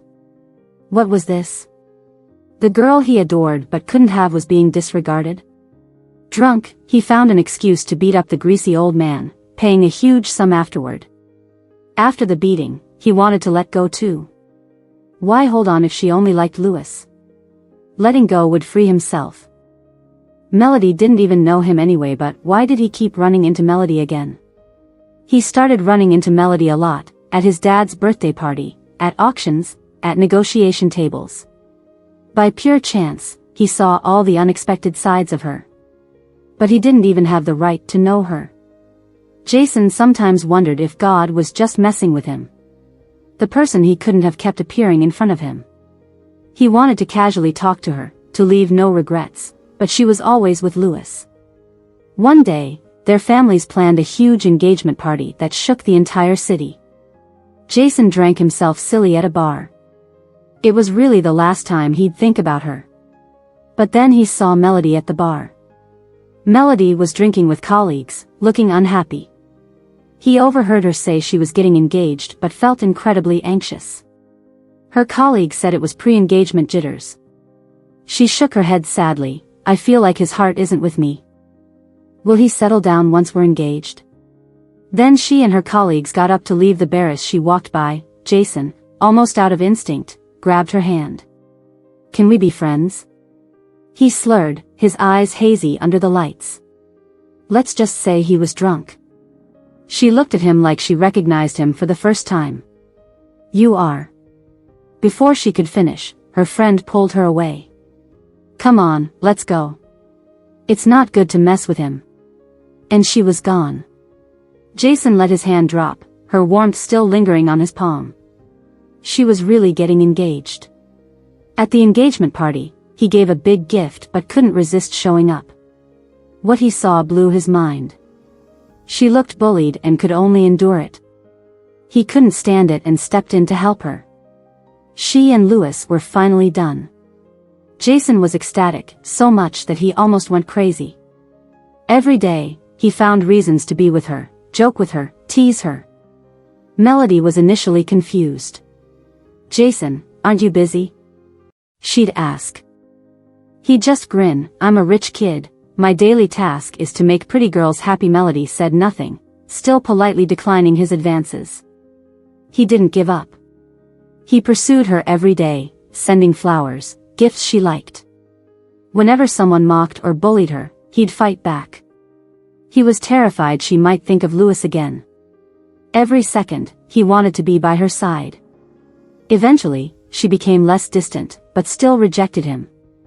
Jason felt a bit dejected. Do you still like Lewis? For the first time, she looked confused. I don't even know myself, is that really love? She was unsure now, beginning to doubt herself. Jason was thrilled. He couldn't resist hugging her. Your love for Lewis isn't love. Love shouldn't be humble or self-deprecating. Melody, love should be like mine, treating you like a queen. Melody blushed and pushed him away. Jason, don't get carried away. He released her, sighing inwardly. Why is it so hard to win a woman's heart? Later, she got sick, and he stuck around shamelessly. But when he let his guard down, Lewis reappeared. Jason was terrified. He feared Melody would go back to Lewis. But she promised she wouldn't. She indeed didn't go back to Lewis, but she also didn't want Jason. She repaid all the medical bills she owed him and disappeared completely. Jason asked around everywhere, trying to find Melody. He only found out from a colleague with a baby face that Melody had gone back to her hometown. Jason lit a cigarette and decided to drive to find her. He told himself this was the last time. It's not about being impatient, but after doing so much, if she still didn't like him, he'd stop bothering her. He smoked for a long time under her building, saw her walking with a guy, laughing and chatting. That was the first time she smiled so happily in days. Jason's heart ached so much he could hardly breathe. The cigarette burned his hand. He threw it away, asked if she was happy. She said she was. He turned and left without looking back. This was really the last time. He drove around, feeling terrible, really terrible. Why wouldn't Melody look at him after all this? He thought it was over this time, no more future after this. But Melody called, explained things to him. Listening, it felt like fireworks exploding in his heart. But he stayed calm. He knew this time, Melody needed to understand her own heart. He asked her why she did it, she was too confused to answer. He didn't push her, sighed, accepted it as it was. Even just this, he was satisfied. She didn't understand love. He would teach her. Finally, they were together. She went back to the Smiths, cleaning up the mess there. He wanted to help her, but she wouldn't take a direct handout. So he let her do it herself. She had prepared for the worst, that she might not save the Smiths. But she did well, grew through the challenges. When she felt tired, she'd act coy with him. He felt bad but never said to let it go. He returned home and helped her secretly. His Melody was strong yet delicate. He wanted to give her everything but didn't want her to feel reliant on him, and she really made it, achieving her goals with her own ability. He was genuinely proud and happy for her. But there was one downside: she became more dazzling and capable, like a blooming rose in the business world, wild and beautiful with thorns. Many men wanted to get close to her. He couldn't let that happen. So he started planning a grand wedding. He wanted his Melody to do whatever she liked. She deserved the best in the world, so dazzling that those who bullied her would regret it. But he didn't expect that his Melody would get pregnant first. Jason was over the moon. The wedding couldn't happen right away, but there had to be an engagement ceremony. He rented out the biggest amusement park in a city, spent the whole day with her, and proposed when it was over. She covered her mouth, laughed, and then cried. Jason felt heartbroken, so he stopped proposing and started kissing her tears away. If you really don't want a wedding, then we won't have one, Melody. I don't want to see you cry. She returned his kiss. It's not that I don't want one. I really, really do. She held his hand, laughing and crying. Where's the ring? Who proposes and then stops halfway? He scrambled to find the ring, then placed it on her finger with reverence. At last, she married him. Years and years later, Leo and Coco had grown up, and Melody was still pampered by Jason like a daughter. Often, if Coco got something, Melody would get one too. But not Leo. He could only watch. Because Melody had a massive hemorrhage while giving birth to Leo and almost died. So their parenting philosophy was, the world is big, but Mom is the biggest. Sometimes Leo wasn't happy and asked Jason, "Dad, aren't I your only son? Don't I carry your last name?" Jason was peeling shrimp for Melody and didn't even lift his head. "My wife is my only wife. When you have a wife, will you take me out when you go out? Will you peel shrimp for me?" Leo was stunned for 3 seconds and replied firmly, "Definitely not." Jason kicked him lightly. "Then what are you moaning about?" Leo rubbed his butt. "Then why are you peeling shrimp for my sister?" "Because your sister needs to be pampered so she won't be tricked by some jerk, just like how I treat your mom well so no other jerk will take her away." Leo pouted, "If you treat me better, no other woman will trick me either. Getting tricked is good, it's your blessing." Leo cried and swore he wouldn't want his dad anymore. Jason turned back and handed the shrimp to Melody, as long as your mom wants me, I'm good. Leo clenched his tiny fists. Just you wait, Dad. When I grow up, I'll take Mom away from you so she won't want you anymore either. Jason raised an eyebrow, feeling rebellious. Huh? Leo seized the opportunity to hug Melody. Who told you not to give me shrimp? Fine, I'll peel for you. Jason said, taking off his disposable gloves, then picking up his son's butt and smacking it twice. You don't even have hair yet, and you want to take my wife? Leo cried loudly, while Coco clapped her chubby hands and blinked her big eyes. Melody laughed gently and pulled the aggrieved Leo close. Mommy is already married to Daddy, so I can't marry Leo. But if Leo ever meets a girl he likes, he should treat her well. Got it? Leo pouted. Got it, Mom.